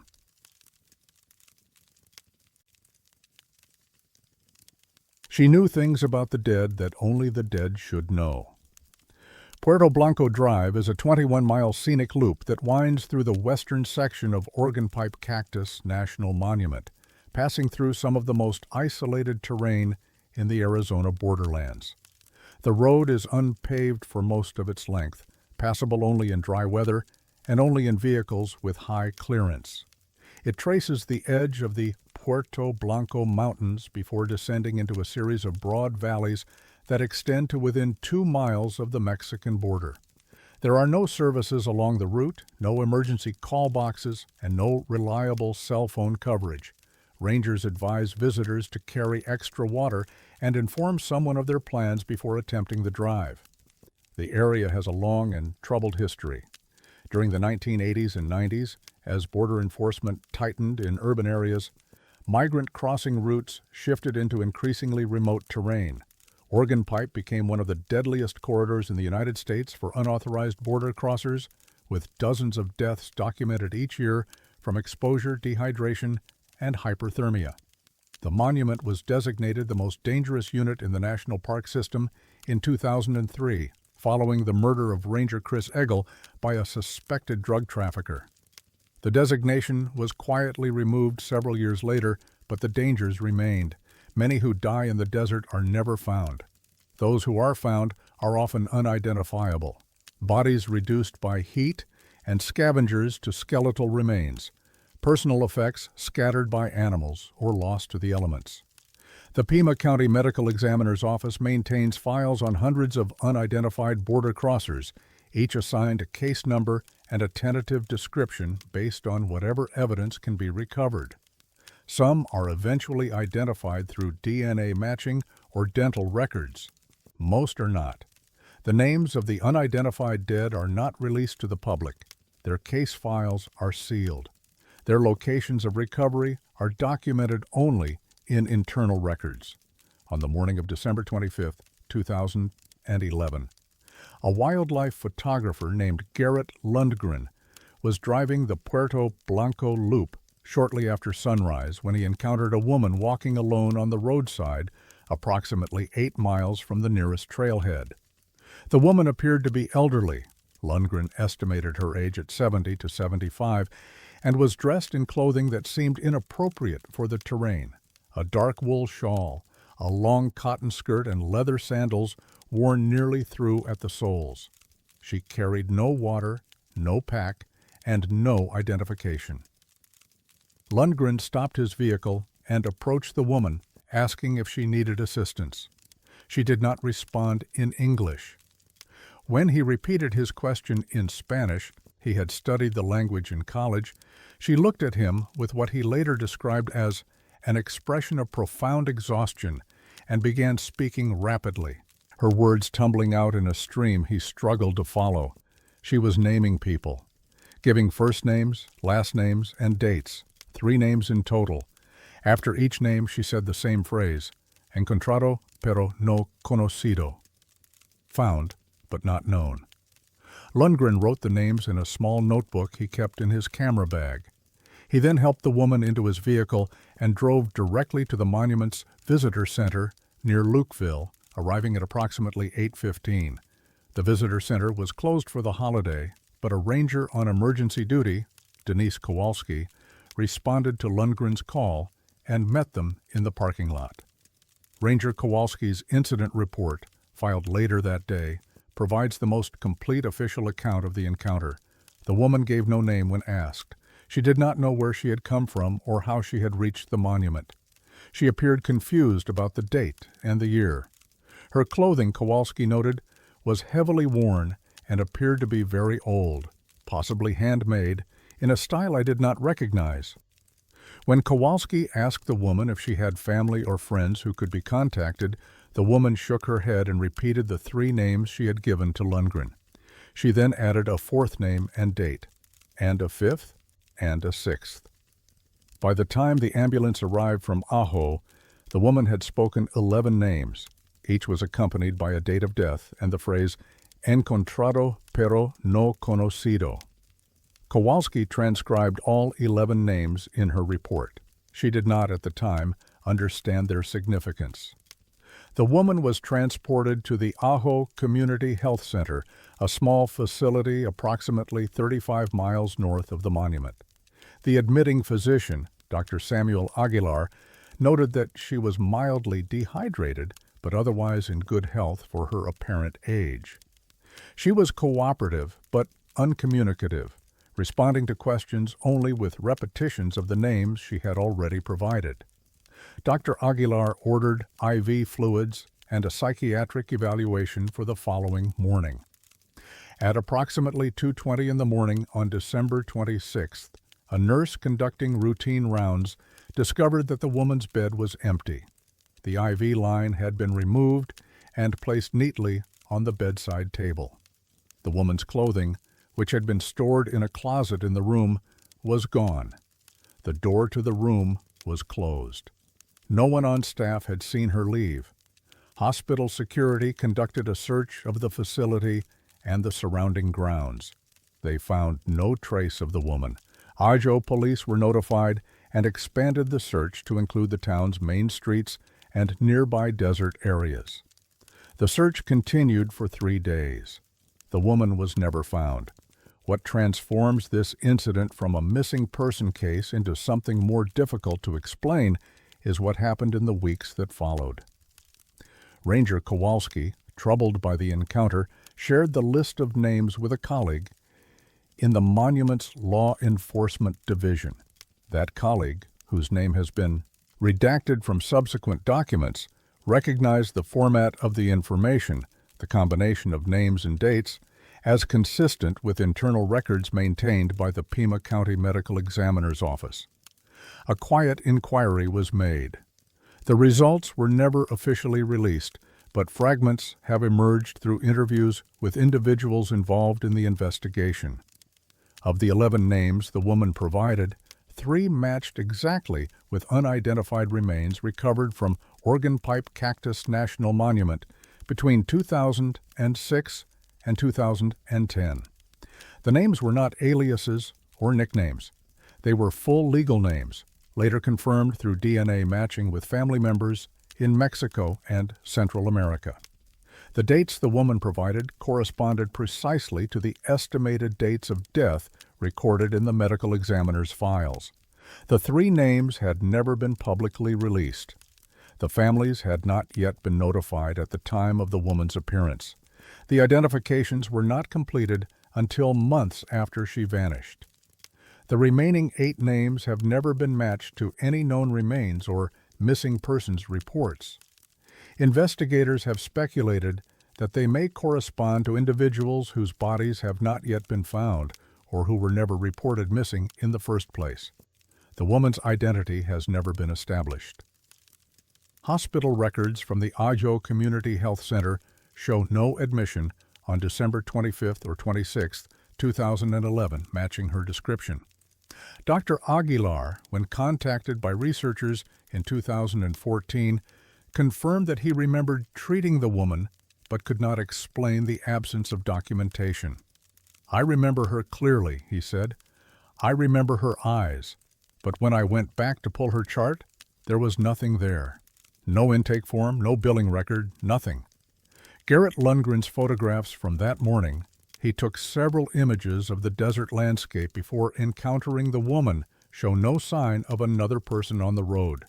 His GPS tracker, which logged his route automatically, recorded a stop at the location where he found her. But the coordinates correspond to an empty stretch of road with no indication of where she might have come from or how she reached that point. The Pima County Medical Examiner's Office declined to comment on the case when contacted in 2016. A spokesperson noted only that the identification of border crosser remains is a sensitive and ongoing process, and that speculation about individual cases is inappropriate. Ranger Kowalski retired from the Park Service in 2018.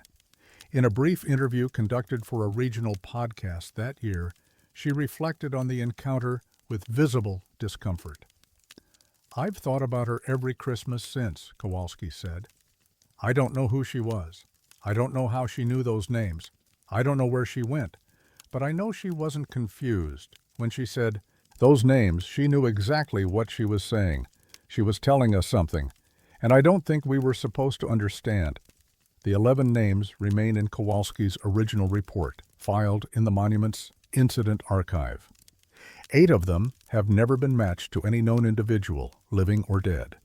Somewhere in the desert, perhaps within the boundaries of Organ Pipe Cactus National Monument, perhaps beyond, there may be 8 more people waiting to be found, waiting to be known, waiting for someone to speak their names the way the woman spoke them, with the certainty of someone who had been there when they stopped walking and lay down in the sand for the last time.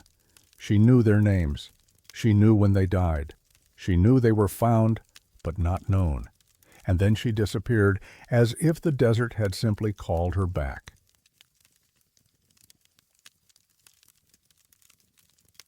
Someone was keeping count of the dead before anyone knew they were gone. Dripping Springs lies in a narrow side canyon approximately 3 miles east of the Ajo Mountain Drive, accessible only by an unmaintained trail that climbs through dense stands of saguaro and organ pipe cactus, before reaching a sheltered grotto where water seeps from a fracture in the volcanic rock. The flow is minimal, rarely more than a few drops per minute, but in a landscape where surface water is almost non-existent, even this small seep has drawn travelers for thousands of years. Archaeological surveys have documented evidence of human visitation dating back at least 8,000 years, including grinding stones, pottery fragments, and pictographs painted on the surrounding rock walls. The springs were named by Anglo settlers in the late 19th century, though the Hyaced O'odham knew the site by a different name that has not been shared with outside researchers.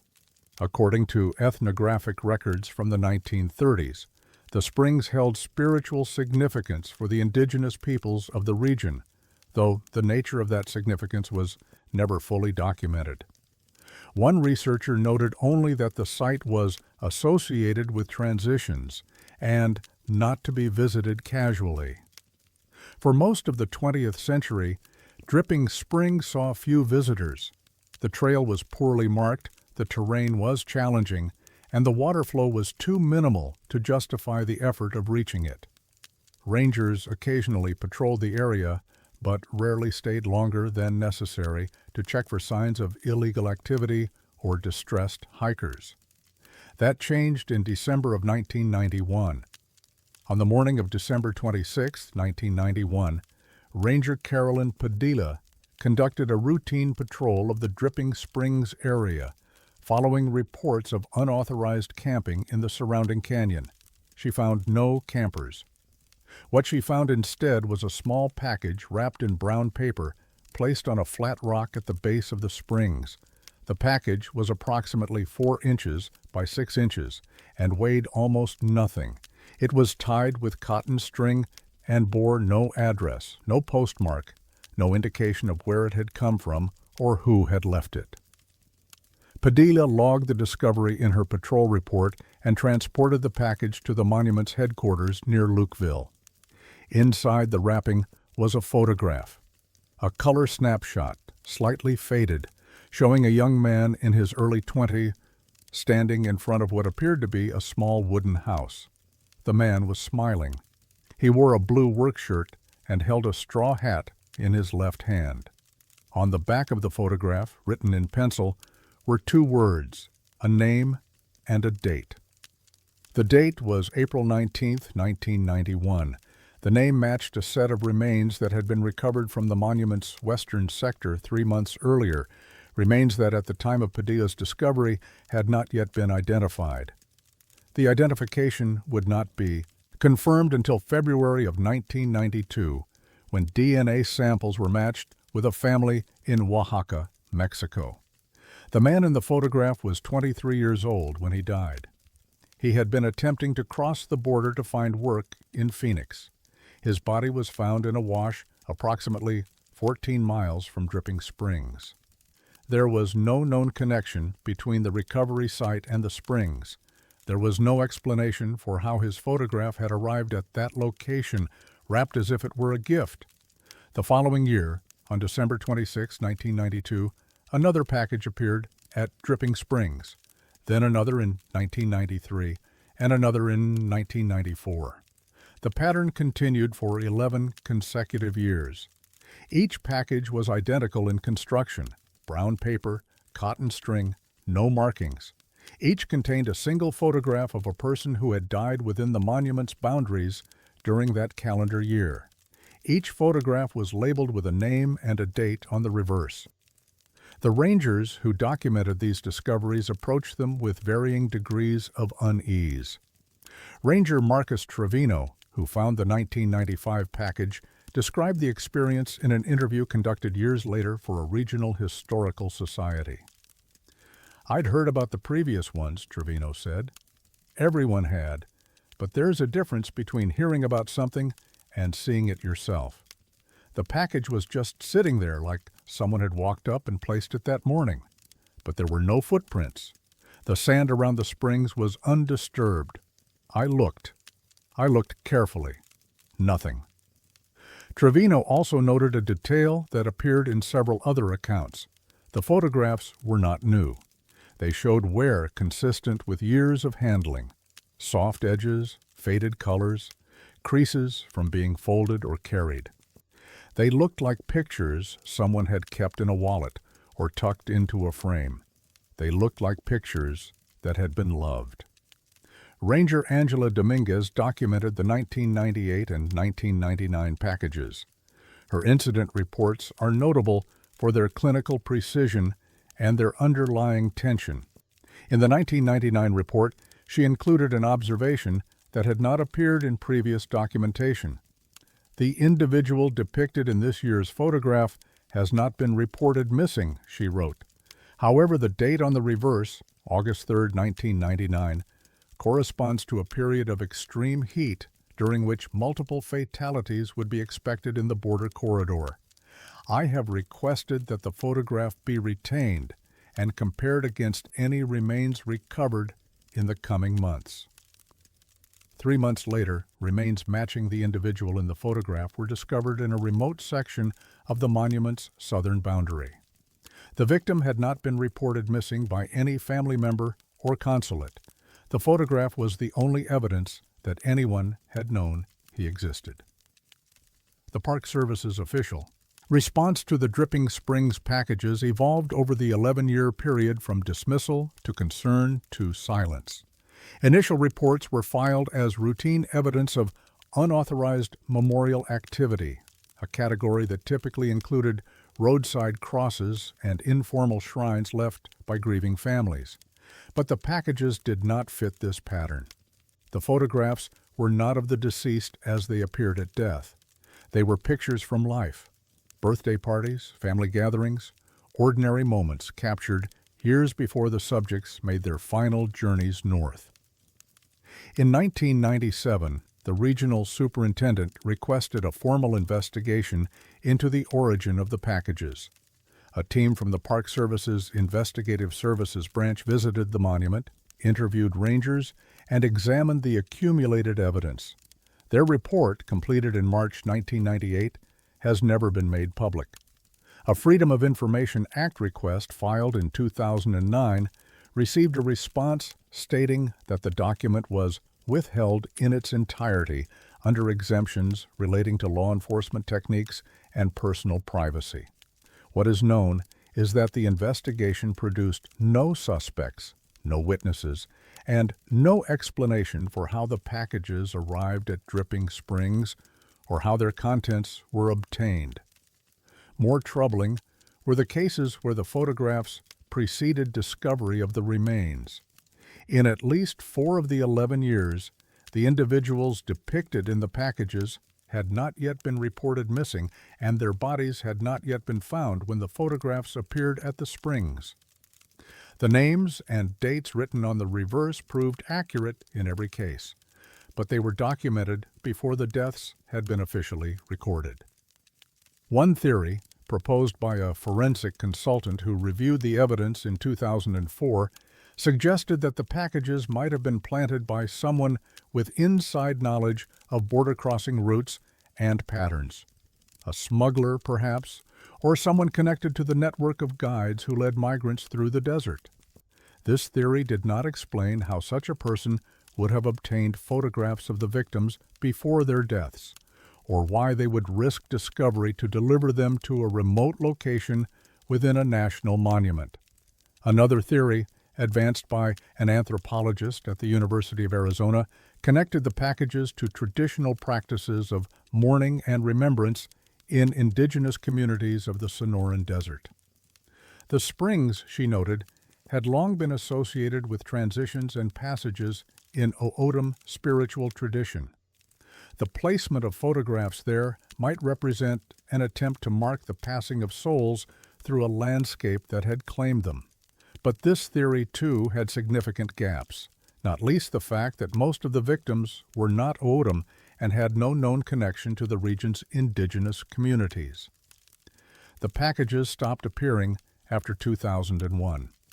That year's package, found on December 26th, contained a photograph of a young woman from Guatemala who had died in August. It was the last.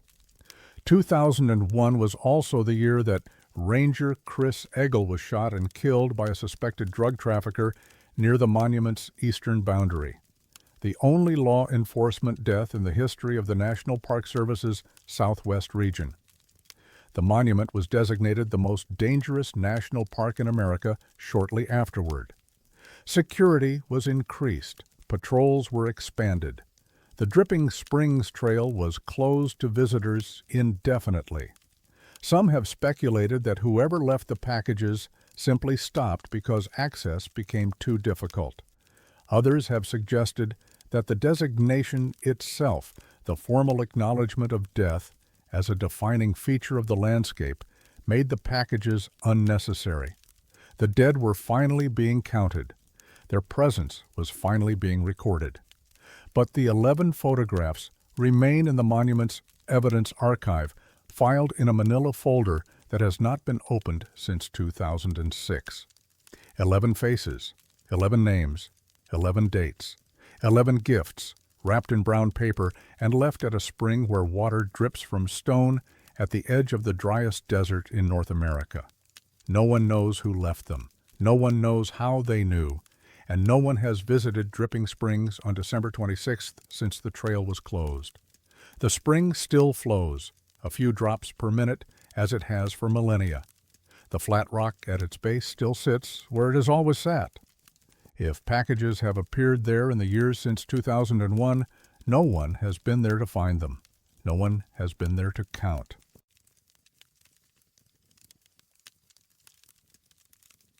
The border waited that night, and no one has ever explained for whom. The Lukeville port of entry sits at the southern terminus of Arizona State Route 85, the only paved road connecting the town of Ajo to the Mexican border. The crossing is small by international standards, a single inspection station with 2 vehicle lanes, a modest administrative building, and a parking area that rarely sees more than a few dozen cars at a time. The town of Lukeville itself barely exists. It consists of little more than the port facilities, a gas station, and a few scattered buildings that serve travelers passing between Arizona and the Mexican resort town of Puerto Peñasco, approximately 65 miles to the south.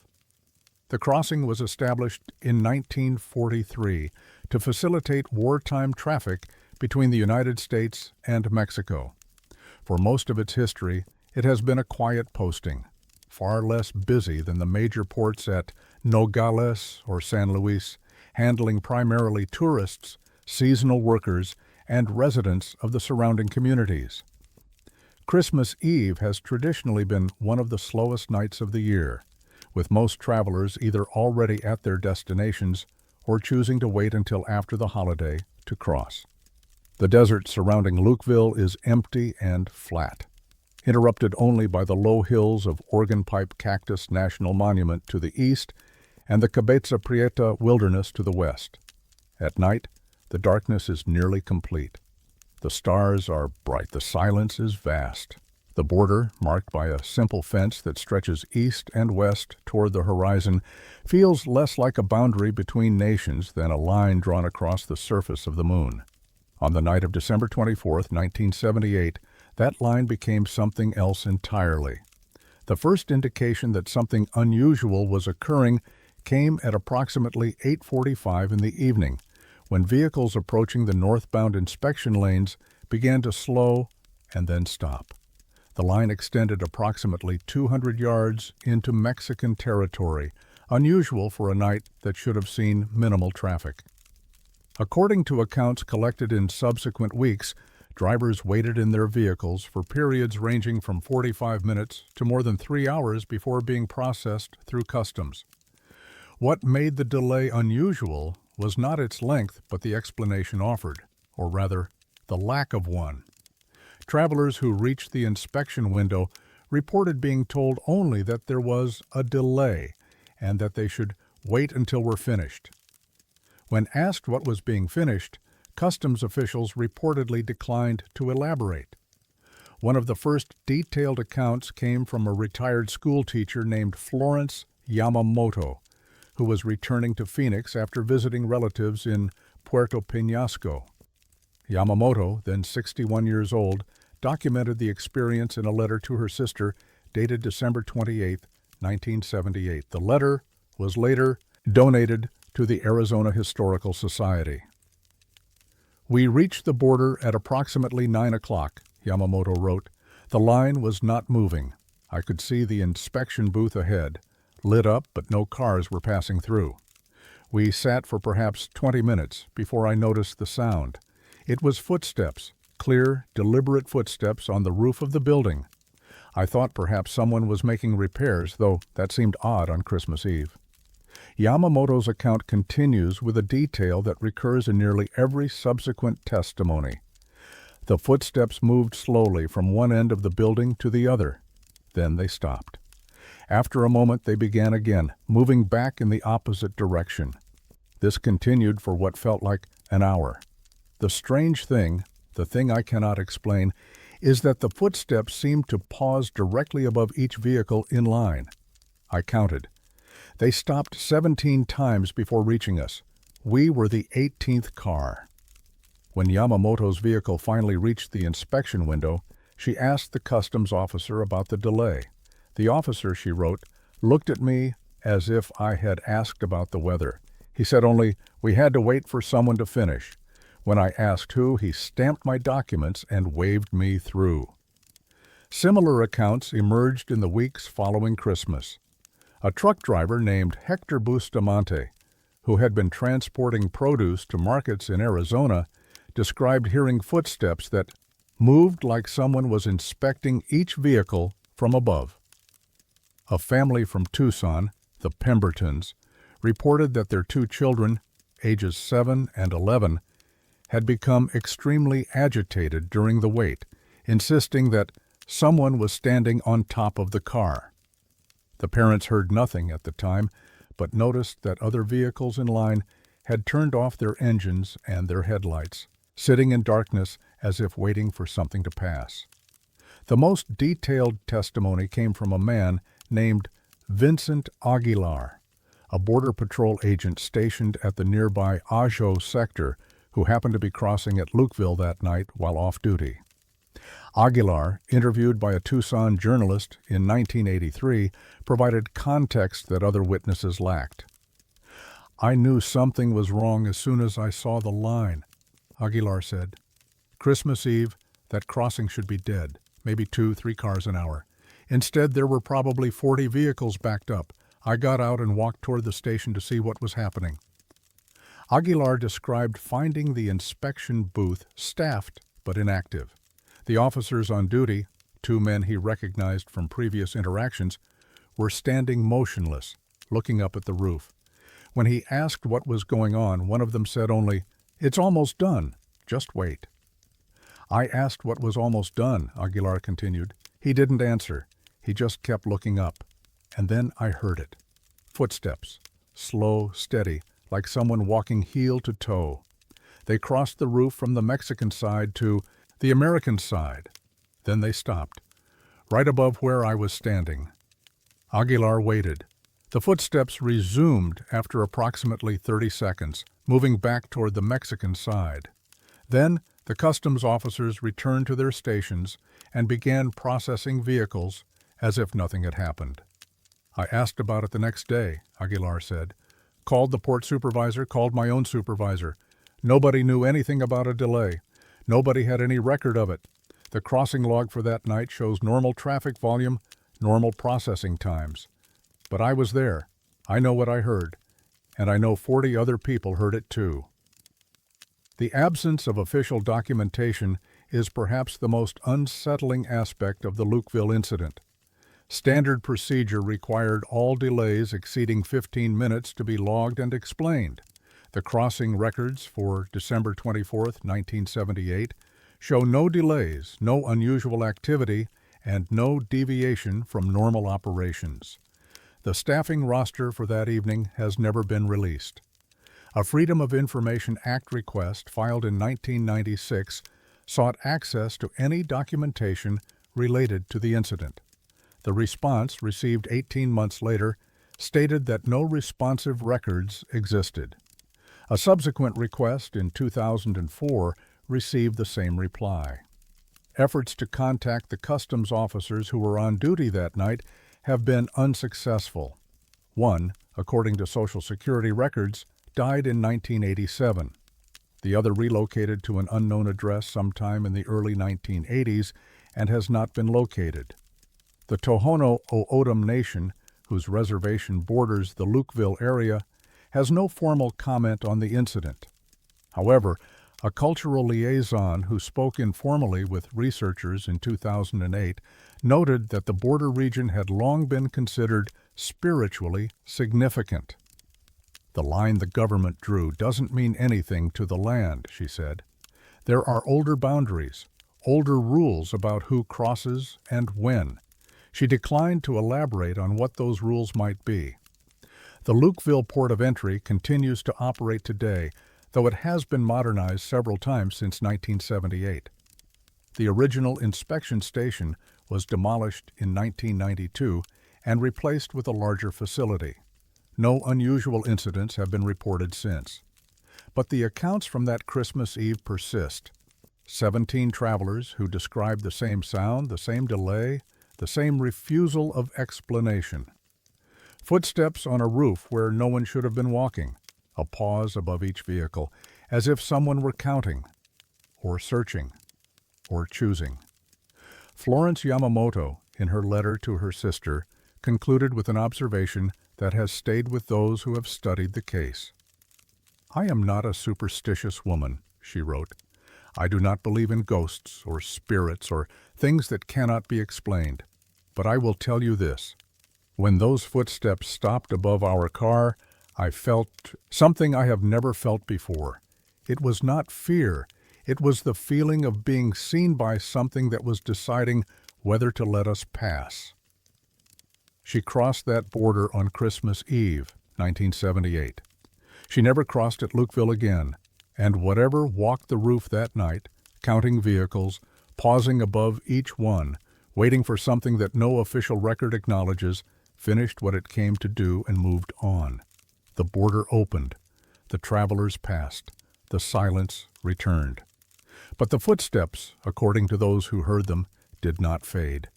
They simply stopped, as if whoever was walking had reached the end of the line and found what they were looking for, or decided that what they sought was not there that night.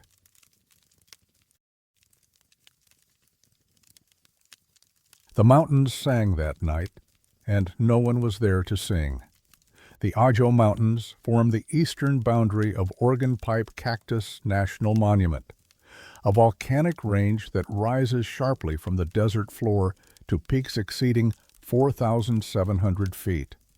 The mountains are younger than they appear, formed approximately 20 million years ago during a period of intense volcanic activity, but erosion has carved them into jagged ridges and deep canyons that seem ancient beyond measure. The rock is predominantly rhyolite and tough, porous, and fractured, creating a landscape honeycombed with caves, alcoves, and narrow slot canyons that rarely see sunlight. The range is lightly visited. The Ajo Mountain Drive, a 21-mile scenic loop, provides access to overlooks and trailheads, but the interior of the range remains largely unexplored. There are no maintained trails beyond the first few miles. The terrain is steep, unstable, and heavily vegetated with teddy bear kola, a species so dense with barbed spines that accidental contact can require surgical removal. Rangers advise against off-trail hiking. Most visitors heed the warning. The canyons that cut into the range are particularly isolated. Some have never been formally surveyed. They appear on topographic maps as unnamed drainages, their depths estimated from satellite imagery rather than direct measurement. Sound behaves strangely in these spaces. Echoes arrive at unexpected intervals. Voices carry distances that seem impossible, and silence, when it comes, feels heavier than it should. The Hyacid O'odham, whose ancestral territory includes these mountains, have traditional names for several of the canyons. According to ethnographic records, at least one was associated with ceremonial singing, though the specific location and nature of these ceremonies were never documented. Tribal representatives have declined to elaborate on the spiritual significance of the range. On the night of December 21st, 2009, the winter solstice, a 67-year-old retired acoustic engineer named Philip Henriksen camped at a designated backcountry site approximately 3 miles from the Ajo Mountain trailhead. Henriksen, who had spent 35 years designing concert halls and recording studios in the Pacific Northwest, was conducting informal research on natural acoustics in desert environments. He had brought specialized recording equipment, a matched pair of omnidirectional microphones, a high-resolution digital recorder, and a laptop running acoustic analysis software. At approximately 11:15 in the evening, Henriksen was awakened by what he initially believed was wind moving through the canyon. As he lay in his tent listening, he realized the sound was not wind. It was voices, human voices, singing. Henriksen activated his recording equipment and captured approximately 18 minutes of audio before the sound ceased. In a detailed report he later submitted to the Park Service, he described what he heard with the precision of a trained professional. The sound was polyphonic, multiple independent melodic lines sung simultaneously. I estimated between 35 and 45 distinct voices based on the harmonic density. The voices were mixed, male and female, adult, and possibly adolescent.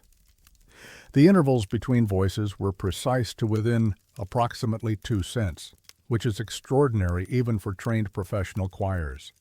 The closest acoustic parallel I can identify is Eastern Orthodox liturgical music, but the modal structure does not match any tradition I recognize.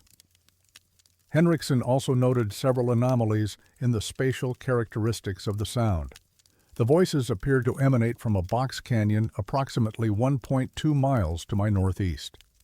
Given the topography and the ambient conditions, sound should not have propagated from that location to my campsite with the clarity I observed. The canyon walls should have created significant diffusion and decay. Instead, the sound arrived with minimal distortion, as if the singers were within a few hundred feet of my position. The recording Henriksen made that night has been analyzed by 4 independent acoustic laboratories. The findings are consistent across all analyses and consistently unexplainable. Dr. Marianne Solberg, a professor of acoustical engineering at Stanford University, examined the recording in 2011 at Henriksen's request.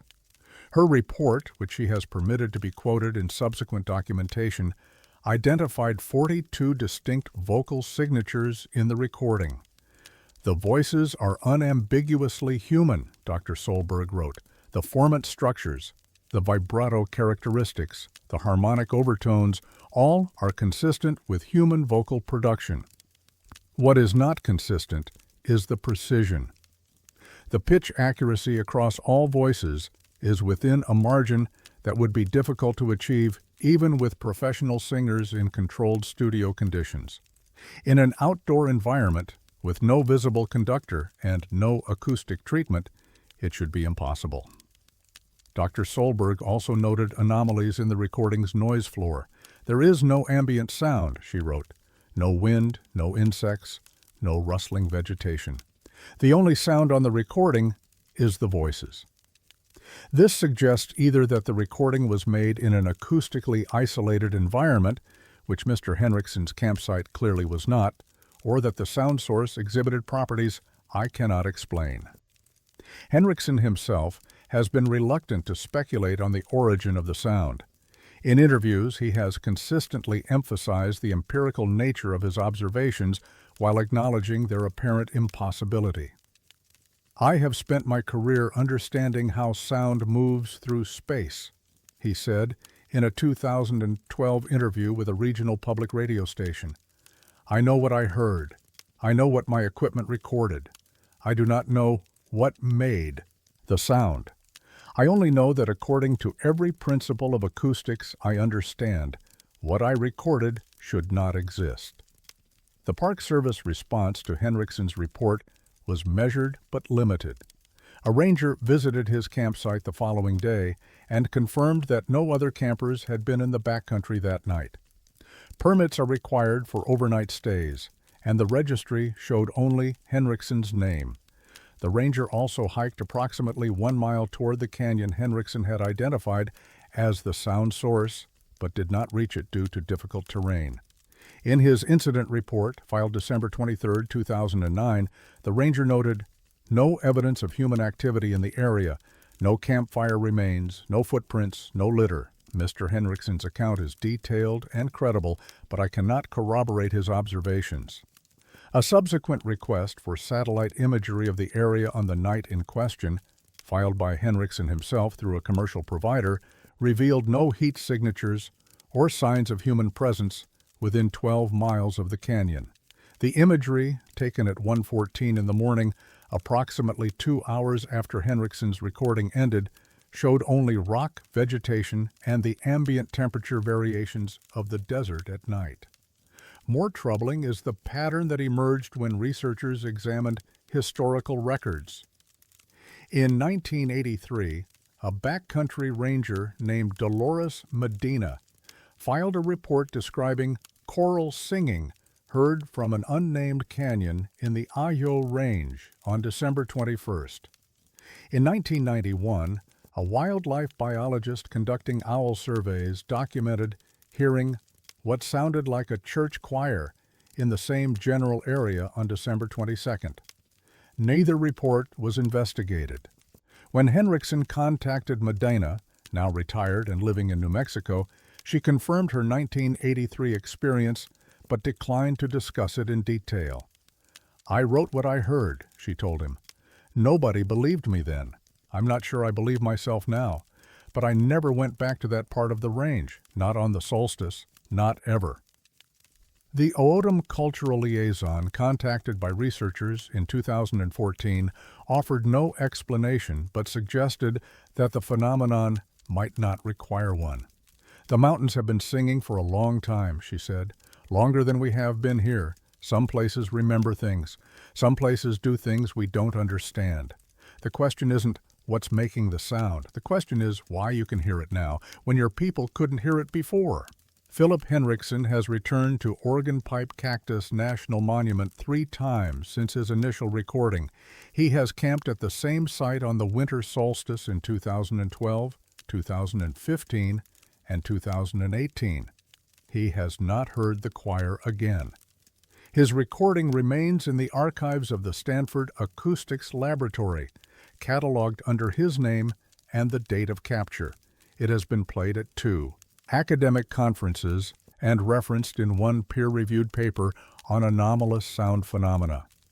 No satisfactory explanation has been proposed. The box canyon from which the sound appeared to originate has never been formally surveyed. It appears on topographic maps as an unnamed drainage, approximately 600 feet deep and half a mile long.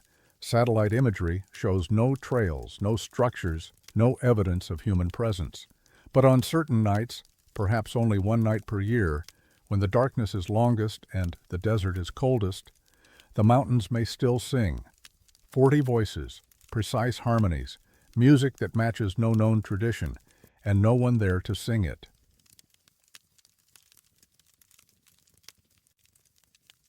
The land itself refused to be measured. The Diablo Mountains rise along the western boundary of Organ Pipe Cactus National Monument, a low but rugged range that separates the monument from the vast emptiness of the Cabeza Prieta National Wildlife Refuge. The peaks barely exceed 2,000 feet, but the terrain is deceptive. Deeply eroded arroyos, unstable talus slopes, and volcanic outcroppings that make navigation difficult even for experienced desert travelers. The name Diablo, Spanish for devil, was applied by early missionaries, though the specific incident that prompted the designation has been lost to history. The range has never been popular with hikers or researchers. Access is limited, water is non-existent, and the views, while stark, offer little that cannot be found in more accessible parts of the monument. Military aircraft from the adjacent Barry M. Goldwater Air Force Range occasionally pass overhead, their sonic booms echoing off the canyon walls, but otherwise the mountains exist in near total silence. Geologically, the Diablo Mountains are unremarkable, volcanic in origin, similar in composition to the Ajo and Puerto Blanco ranges that flank them. But cartographers have long noted inconsistencies in the area.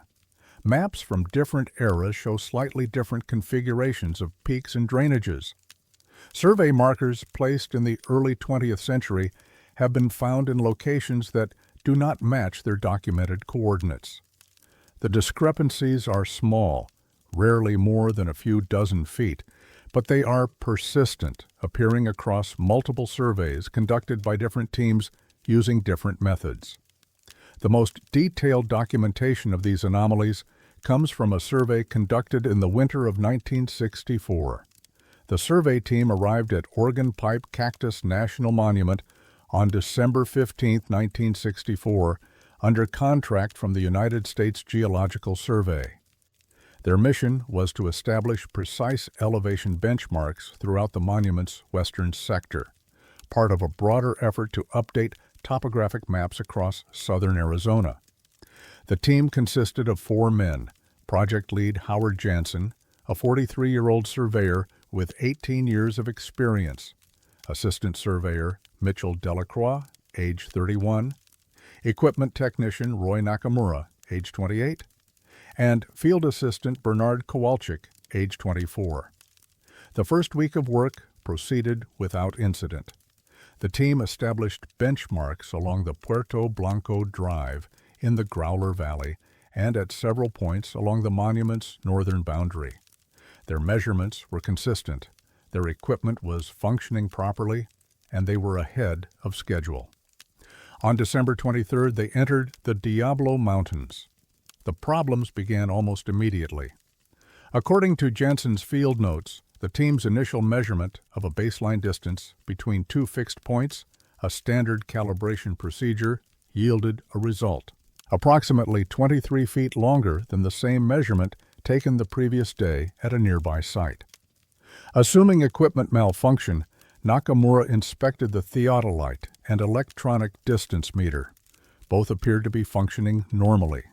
The team repeated the measurement. The result was now 14 feet shorter than the first reading.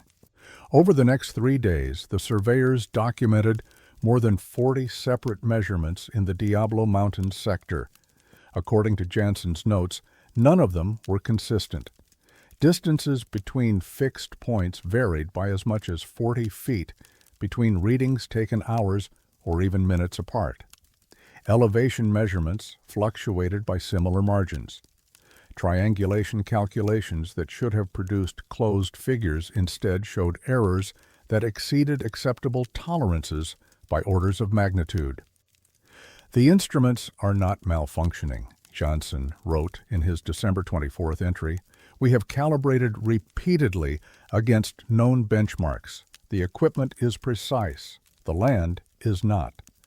Mitchell Delacroix provided additional detail in a personal letter to his wife, written on December 25th and later preserved in his family's papers. The letter reveals a level of unease that does not appear in the official documentation. "Something is wrong with this place," Delacroix wrote. "I don't know how else to describe it. We set up at a station this morning, took our readings, packed up, and moved to the next point. When we looked back at where we had been standing, the outcropping we had used as a reference marker appeared to be in a different position. Not much, maybe 15, 20 feet to the south of where it should have been. Howard says it's an optical illusion, the way the light moves in the desert. But Roy saw it too, and Bernard won't talk about it at all." Delacroix also noted a phenomenon that would recur in subsequent accounts of the Diablo Mountains. "There's no sound here," he wrote, "not even wind. When we stop talking, there's nothing. I've worked in remote places before. There's always something. Birds, insects, the creak of rock cooling at night. Here there's nothing. It's like the silence has weight." Bernard Kowalczyk, the youngest member of the team, left the most cryptic account. In a brief statement appended to his employment file after the survey's conclusion, he noted only that he had experienced disorientation during the Diablo Mountains portion of the project and requested not to be assigned to future work in that area. His request was granted. He left the USGS in 1967 and could not be located for subsequent interviews. Roy Nakamura, contacted by a researcher in 1989, confirmed the measurement anomalies, but offered a more measured assessment. "Equipment has limitations," he said. "Temperature affects precision. Atmospheric conditions can distort readings. I'm not saying we didn't see what we saw. I'm saying there might be explanations we didn't consider at the time." When asked about the silence Delacroix had described, Nakamura paused. "That part I can't explain," he said. "I've worked in deserts my whole career. I've never been anywhere that quiet. It was like the air itself was holding its breath." The USGS report on the 1964 survey was completed in March 1965 and filed with the agency's Western Region office in Menlo Park, California. The report is notable for what it does not contain. The Diablo Mountain section is brief, less than 2 pages in a document exceeding 120 pages, and notes only that measurement inconsistencies precluded establishment of reliable benchmarks in this sector. No explanation for the inconsistencies is offered. No recommendation for follow-up investigation is made. However, a handwritten footnote appears at the bottom of the final page of the Diablo Mountains section. The handwriting does not match any of the 4 team members. It reads, "Do not resurvey during Christmas week. Reason classified." The origin of this note has never been determined. The USGS has no record of who wrote it or when. A Freedom of Information Act request filed in 2001 sought access to any classified materials related to the 1964 survey. The response stated that no such materials existed, but also noted that certain documents related to surveys in the Organ Pipe Cactus National Monument area had been transferred to the Department of Defense in 1972 and were no longer accessible through USGS archives. The Diablo Mountains have not been resurveyed since 1964. The benchmarks the team attempted to establish were never officially recorded. The sector remains blank on detailed topographic maps, an area of estimated elevations and approximate contours, surrounded by terrain that has been measured with precision. A geophysicist at the University of Arizona consulted informally in 2006 suggested that localized magnetic anomalies might explain some of the measurement errors. The volcanic rock of the Diablo Mountains contains significant iron oxide deposits, which could theoretically interfere with electronic surveying equipment. But this theory does not explain the visual discrepancies the team reported or the shifting positions of physical landmarks. Howard Jansen died in 1981. His personal papers, donated to the Arizona Historical Society, include his field notebooks from the 1964 survey. The entries from December 23rd through 26th are present, but largely illegible. The handwriting becomes increasingly erratic, the numbers smudged and overwritten. On the final page of the December 26th entry, a single sentence is legible.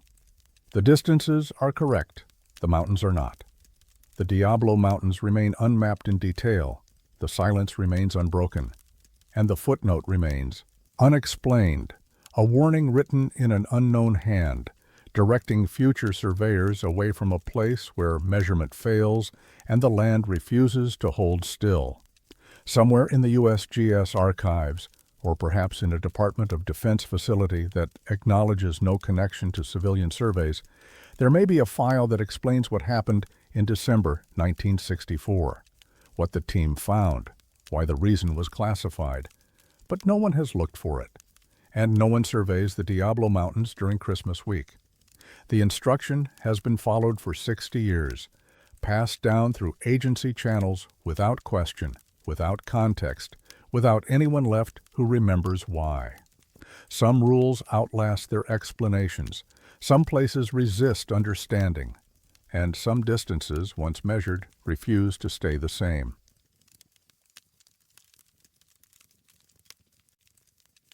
He has been waiting on that peak for longer than anyone can remember, and no one knows what he is waiting for. Tillotson Peak rises to 4,470 feet at the eastern edge of Organ Pipe Cactus National Monument, the highest point in the Ajo mountain range and one of the most prominent landmarks in southern Arizona. The peak is named for Minor Tillotson, a National Park Service director who oversaw the monument's establishment in 1937, though the mountain itself had been known to indigenous peoples and Spanish explorers for centuries before that designation. The summit offers unobstructed views in every direction, north toward the copper mines of Ajo, south to the Mexican border, west across the monument's vast cactus forests, and east toward the distant Baboquivari Peak, sacred to the Tohono O'odham as the home of their creator deity. The terrain leading to the summit is challenging. The established trail climbs approximately 2,000 feet over 4 miles, switchbacking through dense vegetation before reaching the exposed ridgeline that leads to the top. The final approach crosses loose scree and requires scrambling over volcanic boulders. Few visitors attempt the hike, and fewer still complete it. The Park Service recommends against summit attempts during summer months, when temperatures can exceed 115 degrees at lower elevations. In winter, the peak is more accessible but more isolated. The shorter days mean hikers must start early and move quickly to avoid descending in darkness. The nearest ranger station is more than 12 miles away. Radio communication from the summit is unreliable due to atmospheric interference and the surrounding topography. The mountain has always had a reputation. Early Spanish missionaries noted in their journals that indigenous guides refused to approach the peak during certain times of year, though the specific dates were not recorded. A surveyor's report from 1893 mentions local superstitions regarding the summit, but provides no details. The monument's founding documents make no reference to any unusual history associated with the mountain. The first formal documentation of the phenomenon appeared in December 1958. On December 24th of that year, a pair of hikers from Tucson, George Harrington, age 34, and his brother Lewis, age 29, attempted a winter ascent of Tillotson Peak. The brothers were experienced mountaineers who had climbed extensively in the southwest and considered the peak a relatively modest objective. They began their hike at dawn and reached the summit by early afternoon. According to George Harrington's account, provided to a park ranger the following day, the brothers noticed a figure standing at the northern edge of the summit, approximately 100 yards from their position. The figure appeared to be a man of medium height, dressed in what Harrington described as old-fashioned clothing, a long coat, perhaps a cloak, and a wide-brimmed hat. The figure was facing east, motionless, and did not respond when the brothers called out a greeting. "We assumed he was another hiker," Harrington stated in his report. "We approached to introduce ourselves and ask if he needed assistance. When we were perhaps 50 feet away, Lewis commented that the man's clothing looked strange, like something from a historical reenactment or a very old photograph. I looked down at my footing for just a moment, and when I looked up, he was gone." The brothers searched the immediate area and found no sign of the figure. There was no trail of footprints in the loose gravel of the summit, no indication that anyone had been standing where they had seen him. So they completed their descent without further incident, but reported the encounter to the ranger on duty at the visitor center. The ranger's incident log, preserved in the monument's archives, notes the Harrington's account without comment. A single line at the bottom of the entry, added in different handwriting, reads, "See file TP12. File TP12 does not appear in any publicly accessible archive. The Harringtons were not the last to report seeing the figure on Tillotson Peak during Christmas week. Over the following decades, at least 11 additional sightings were documented in ranger logs, visitor reports, and informal accounts collected by researchers. In December 1967, a wildlife biologist named Sandra Ochoa reported observing a stationary human figure on the summit while conducting a raptor survey from a vantage point approximately 2 miles to the southwest. She observed the figure through binoculars for approximately 15 minutes. It did not move during that time.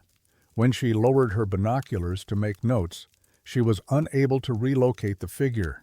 In 1973, a ranger named Theodore Blackwood reported seeing what he described as a man in period costume standing on the peak during a routine patrol on December 23rd. Blackwood, a 12-year veteran of the Park Service, noted in his report that the figure appeared to be wearing clothing consistent with Spanish colonial era, a dark capote and a flat-crowned hat of the style worn by soldiers or missionaries in the 1700s and 1800s. Blackwood did not approach the summit and did not see the figure again. The most detailed account came from Dr. Helen Rourke, an archaeologist from the University of Arizona, who was conducting a survey of historical sites in the monument in December 1982. Rourke, skeptical of earlier reports, deliberately hiked to the summit on December 24th to document the site. "I did not expect to see anything," she wrote in her field journal, later shared with colleagues. "I was there to debunk a local legend, not to confirm it. I reached the summit at approximately 1:30 in the afternoon. The weather was clear and cold. Visibility was excellent." Rourke's account continues. "I saw him almost immediately. He was standing at the eastern edge of the summit, facing away from me, looking toward Baboquivari. His clothing was as others had described, dark, heavy, European in style, utterly inappropriate for a desert environment. I approached to within perhaps 30 feet. I spoke to him. I asked if he was all right. He did not respond. He did not move. I could not see his face." Rourke photographed the figure with a 35mm camera. When the film was developed, the images showed only the summit rocks and the eastern horizon. No figure was visible. "I was looking at him through the viewfinder when I took the photographs," Rourke wrote. "He was there. I saw him. The camera did not." The Park Service's institutional response to these accounts has been one of studied silence. No formal investigation has been conducted. No public statement has been issued. The sightings do not appear in any official interpretive materials or visitor guides. However, internal documents obtained through a Freedom of Information Act request in 2003 reveal a more complex picture. A memorandum dated November 19, 1975, from the monument's superintendent to the regional director requests authorization to modify patrol schedules during the Christmas holiday period. The relevant passage reads, "Effective immediately, no staff shall be assigned to patrol the Tillotson Peak sector between December 22nd and December 27th of each year. This modification is requested in consideration of cultural sensitivity concerns raised by Tohono O'odham tribal representatives. Specific details are available in the referenced consultation notes." The consultation notes have never been released. A subsequent FOIA request for these documents received a response stating that the materials were exempt from disclosure under provisions protecting information provided by tribal governments in confidence. What the O'odham representatives told the Park Service and why their concerns resulted in modified patrol schedules rather than public disclosure remains unknown. An O'odham elder, interviewed informally by a journalist in 1994, offered a partial explanation. Speaking on condition of anonymity, he said that the figure on Tillotson Peak was known to his people long before Europeans arrived. He called it the one who watches the sunrise that has not yet come. When asked to clarify, the elder said only, "He is waiting for something. He has been waiting for a very long time. When it comes, he will go, but it has not come yet. We do not go there during the waiting time because it is not our place to see what he sees." The elder declined to speculate on what the figure might be waiting for or when the waiting might end. Dr. Helen Rourke returned to Tillotson Peak in December 1983, 1 year after her initial sighting. She hiked to the summit on December 24th, as before. She brought a different camera, a video recorder, and a colleague as a witness. The summit was empty. She saw nothing. Her colleague saw nothing. They remained for 3 hours and descended before dark. Rourke never returned to the peak during Christmas week. In a letter to a fellow archaeologist in 1989, she reflected on her experience with uncharacteristic uncertainty. "I am a scientist," she wrote. "I believe in evidence, in documentation, in the verifiable and the repeatable. But I saw him. I saw him clearly, in good light, at close range. He was real. He was there. And then he was not. I have no explanation. I'm not sure I want one." The patrol schedule modification remains in effect. Rangers are not assigned to Tillotson Peak between December 22nd and 27th. The official reason, when asked, is administrative scheduling or holiday staffing adjustments. No one mentions cultural sensitivity. No one mentions the figure. But the hikers' logs at the visitor center occasionally note sightings. A figure on the summit, motionless, facing east. The entries are brief, uncertain, easy to dismiss. The watching continues. The waiting continues. And somewhere on the highest point in the monument, facing the direction of the rising sun, a man in old Spanish clothing may still be standing. Patient. Silent, unchanged by the centuries that have passed around him. Waiting for a sunrise that has not yet come.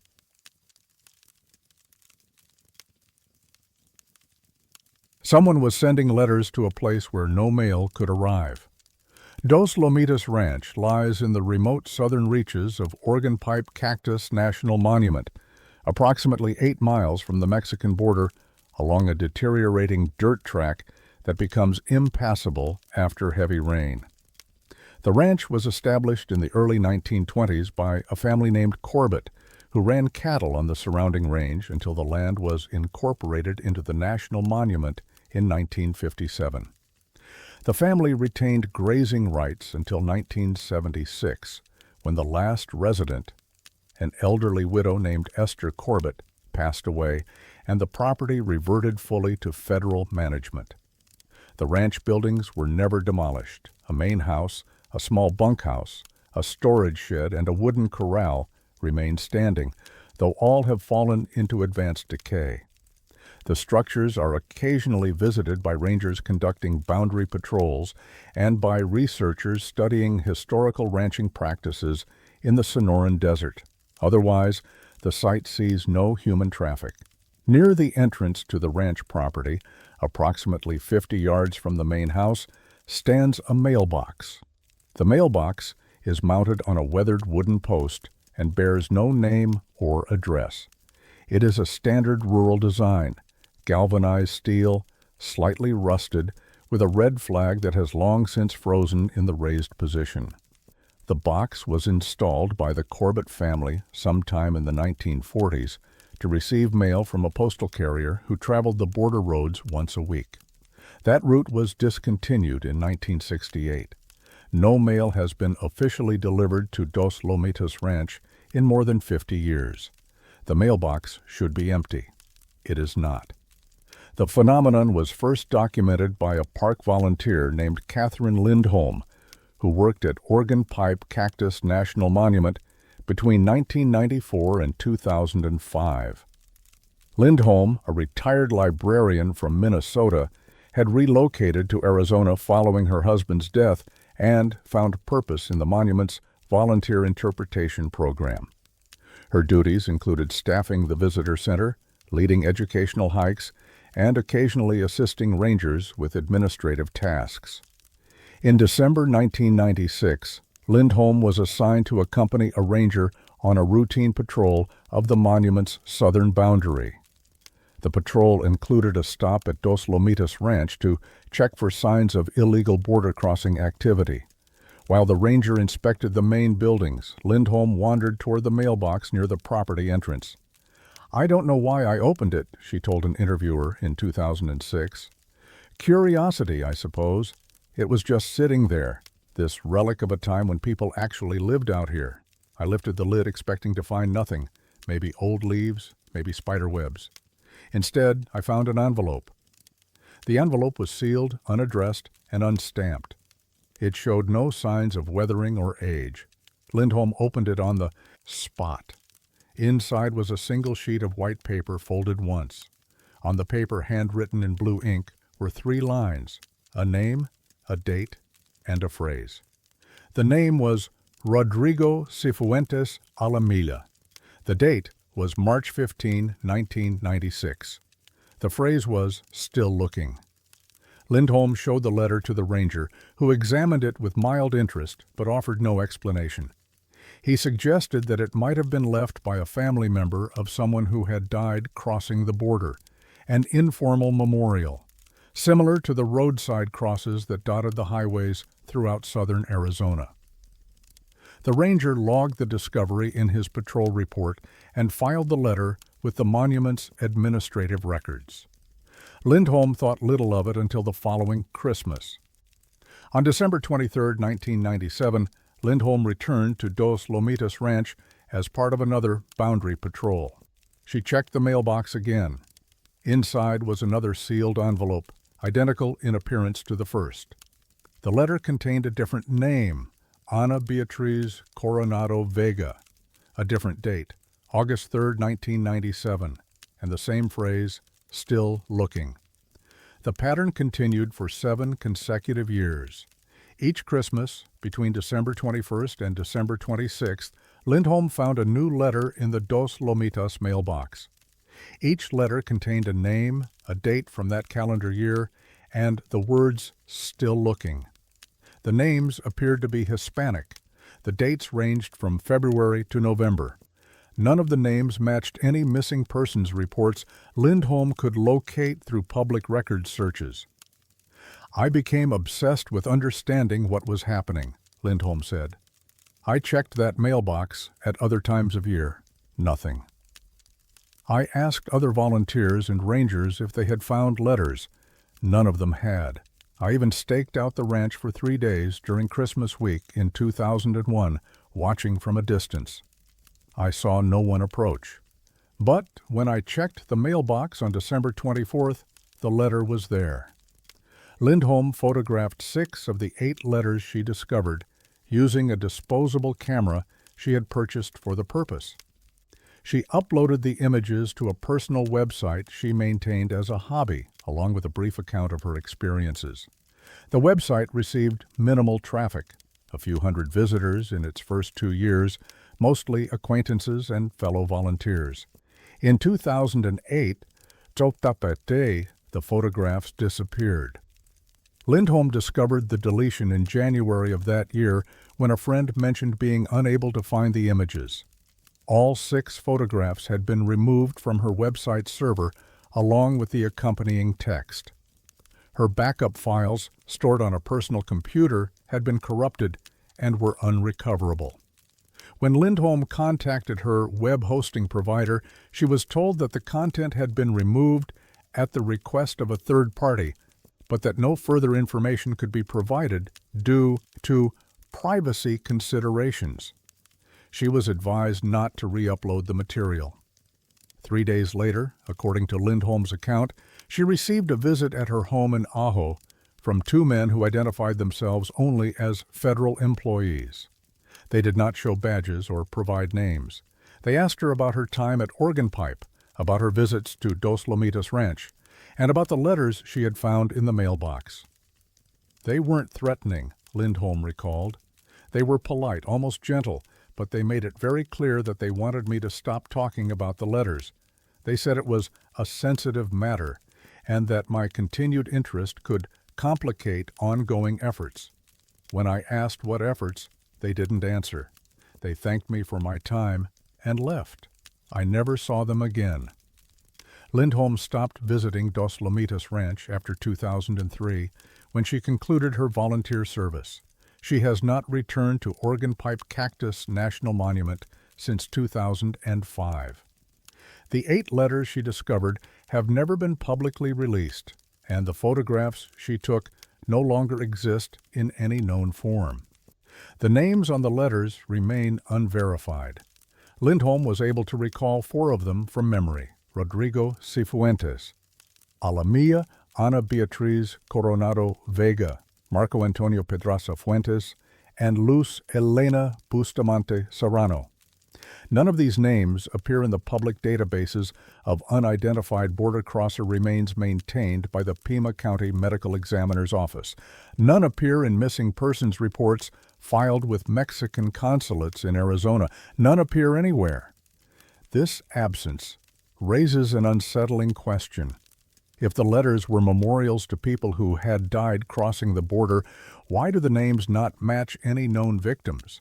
And if they were not memorials, if they were something else, what were they? The phrase, "still looking," suggests an ongoing search. But who was looking? And for whom? A researcher who examined the case in 2012 proposed that the letters might have been left by a family member or group of family members searching for loved ones who had disappeared in the desert. The mailbox, he suggested, might have served as a symbolic point of contact, a place to leave messages for the dead or the missing. The annual timing could correspond to a traditional period of mourning or remembrance. This theory does not explain how the letters arrived in a mailbox 8 miles from the nearest road at a site with no postal service during a period when the ranch was under continuous monitoring by park rangers. It does not explain why Lindholm was the only person to find them, despite dozens of rangers patrolling the same area over the same period. And it does not explain the visit she received in 2008, or the deletion of her photographs. The Park Service has no official comment on the Dos Lomitas letters. A Freedom of Information Act request filed in 2014 sought access to any documents related to the ranch, the mailbox, or the letters Lindholm described. The response, received 18 months later, stated that no responsive documents existed. The mailbox still stands at the entrance to Dos Lomitas Ranch. Rangers pass it on patrol. Researchers photograph it for historical documentation projects. No one checks inside anymore. Catherine Lindholm is 84 years old now, living in a retirement community in Flagstaff. She no longer speaks publicly about her experiences at Organ Pipe. When asked about the letters in a 2019 interview, she declined to comment except to say that some things are not meant to be understood. "Whoever was writing those letters was looking for someone," she said. "Maybe they're still looking. Maybe they'll always be looking. I just hope they find whoever it is before they have to write another name." The mailbox stands empty, or so the Park Service maintains. No one has opened it during Christmas week since 2003. No one has volunteered to check. And somewhere perhaps someone is still writing, still folding paper, still sealing envelopes, still looking.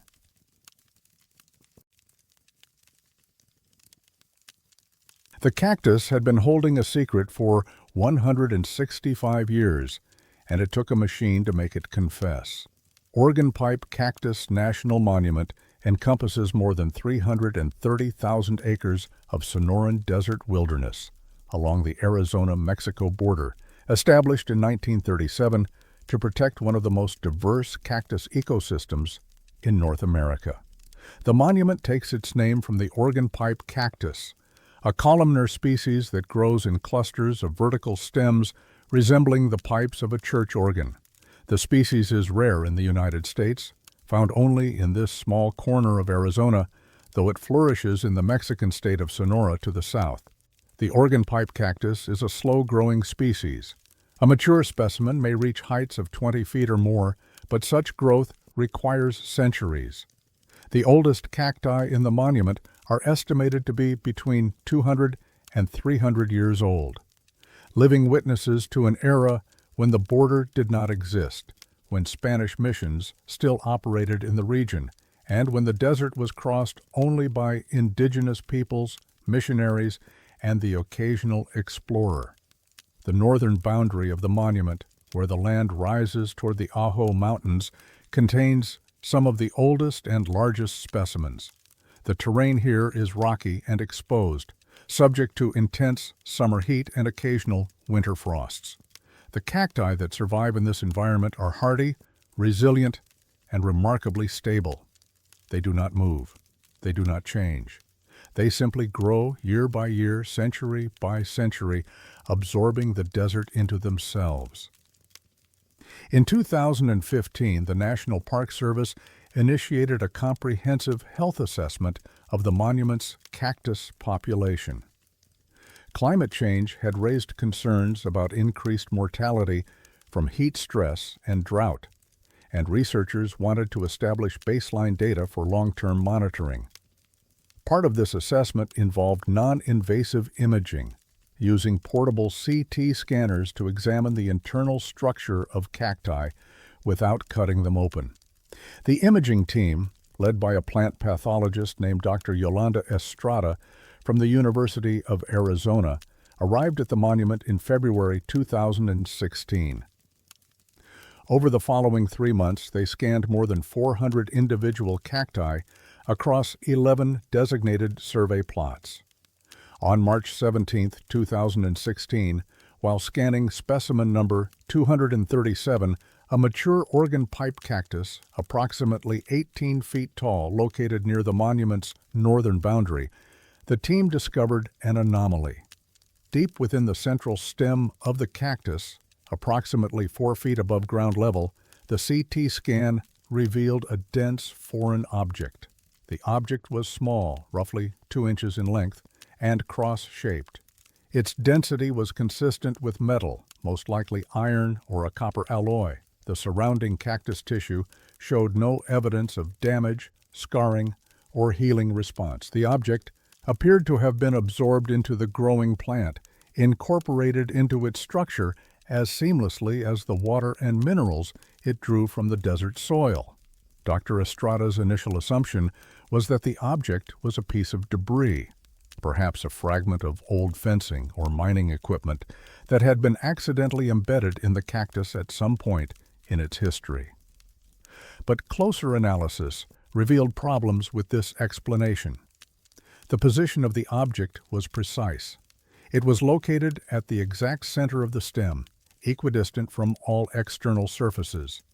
For a foreign object to end up in this position, it would have needed to be placed at the growing tip of the cactus and then gradually enclosed as the plant grew around it, a process that would take decades. Using dendrochronological analysis, counting the growth rings visible in the CT scan, Dr. Estrada estimated that the object had been embedded approximately 165 years earlier, placing the event around 1851. The shape of the object became clearer with enhanced imaging. It was not debris. It was a crucifix, a small metal cross with a human figure attached, of the type commonly worn as a pendant or used in Catholic religious practice. The corpus, the body on the cross, was clearly visible, arms extended, head tilted to one side. Dr. Estrada documented the discovery in her field notes, but hesitated to include it in her official report. The implications were difficult to process. Someone, in approximately 1851, had deliberately placed a crucifix inside a growing cactus. The cactus had absorbed it completely, leaving no external trace. And there it had remained, hidden, for more than a century and a half. The team members who witnessed the scan reacted with varying degrees of unease. Imaging technician Marco Ibarra, who had operated the CT scanner, described the moment of discovery in an interview conducted 2 years later. "When the image came up on the screen, I thought there was a glitch in the software," Ibarra said, "a cross shape, perfectly centered in the middle of a cactus. It didn't make sense. Dr. Estrada asked me to run the scan again. Same result. Then she asked me to run it a third time. Same result. We just stood there staring at the screen, not saying anything." Ibarra also noted a detail that did not appear in any official documentation. "The crucifix was oriented," he said. "The top of the cross was pointing east, toward where the sun rises. I don't know if that means anything, but it felt intentional." Field Assistant Paula Cisneros, a graduate student assisting with the survey, recalled Dr. Estrada's reaction to the discovery. "She was very quiet," Cisneros said. "She didn't speculate. She didn't offer explanations. She just kept looking at the image, taking measurements, making notes. At one point, she said something under her breath, something like, 'They left it here on purpose.' When I asked what she meant, she shook her head and said she didn't know." A Tohono O'odham cultural monitor who was present during the survey, standard practice for research conducted near the border, declined to be interviewed about the discovery. However, a statement attributed to him appears in Dr. Estrada's field notes. "Some things are put in the ground to stay. Some things are put in the living things to be remembered. This is not new. This is old." The Park Service's response to the discovery was swift and subdued.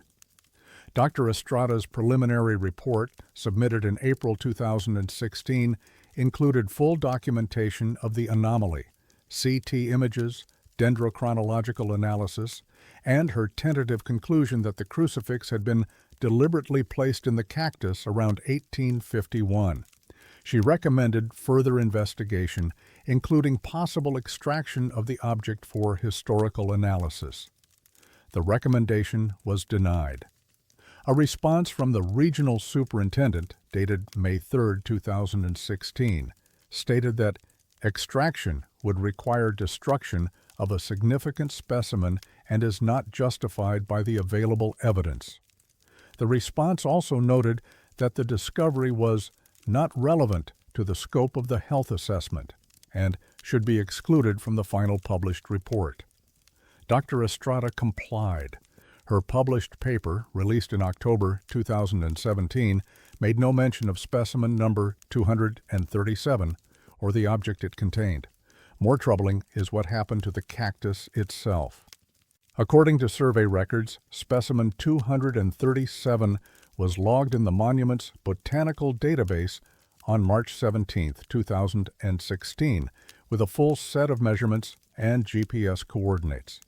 By December of that year, the entry had been removed.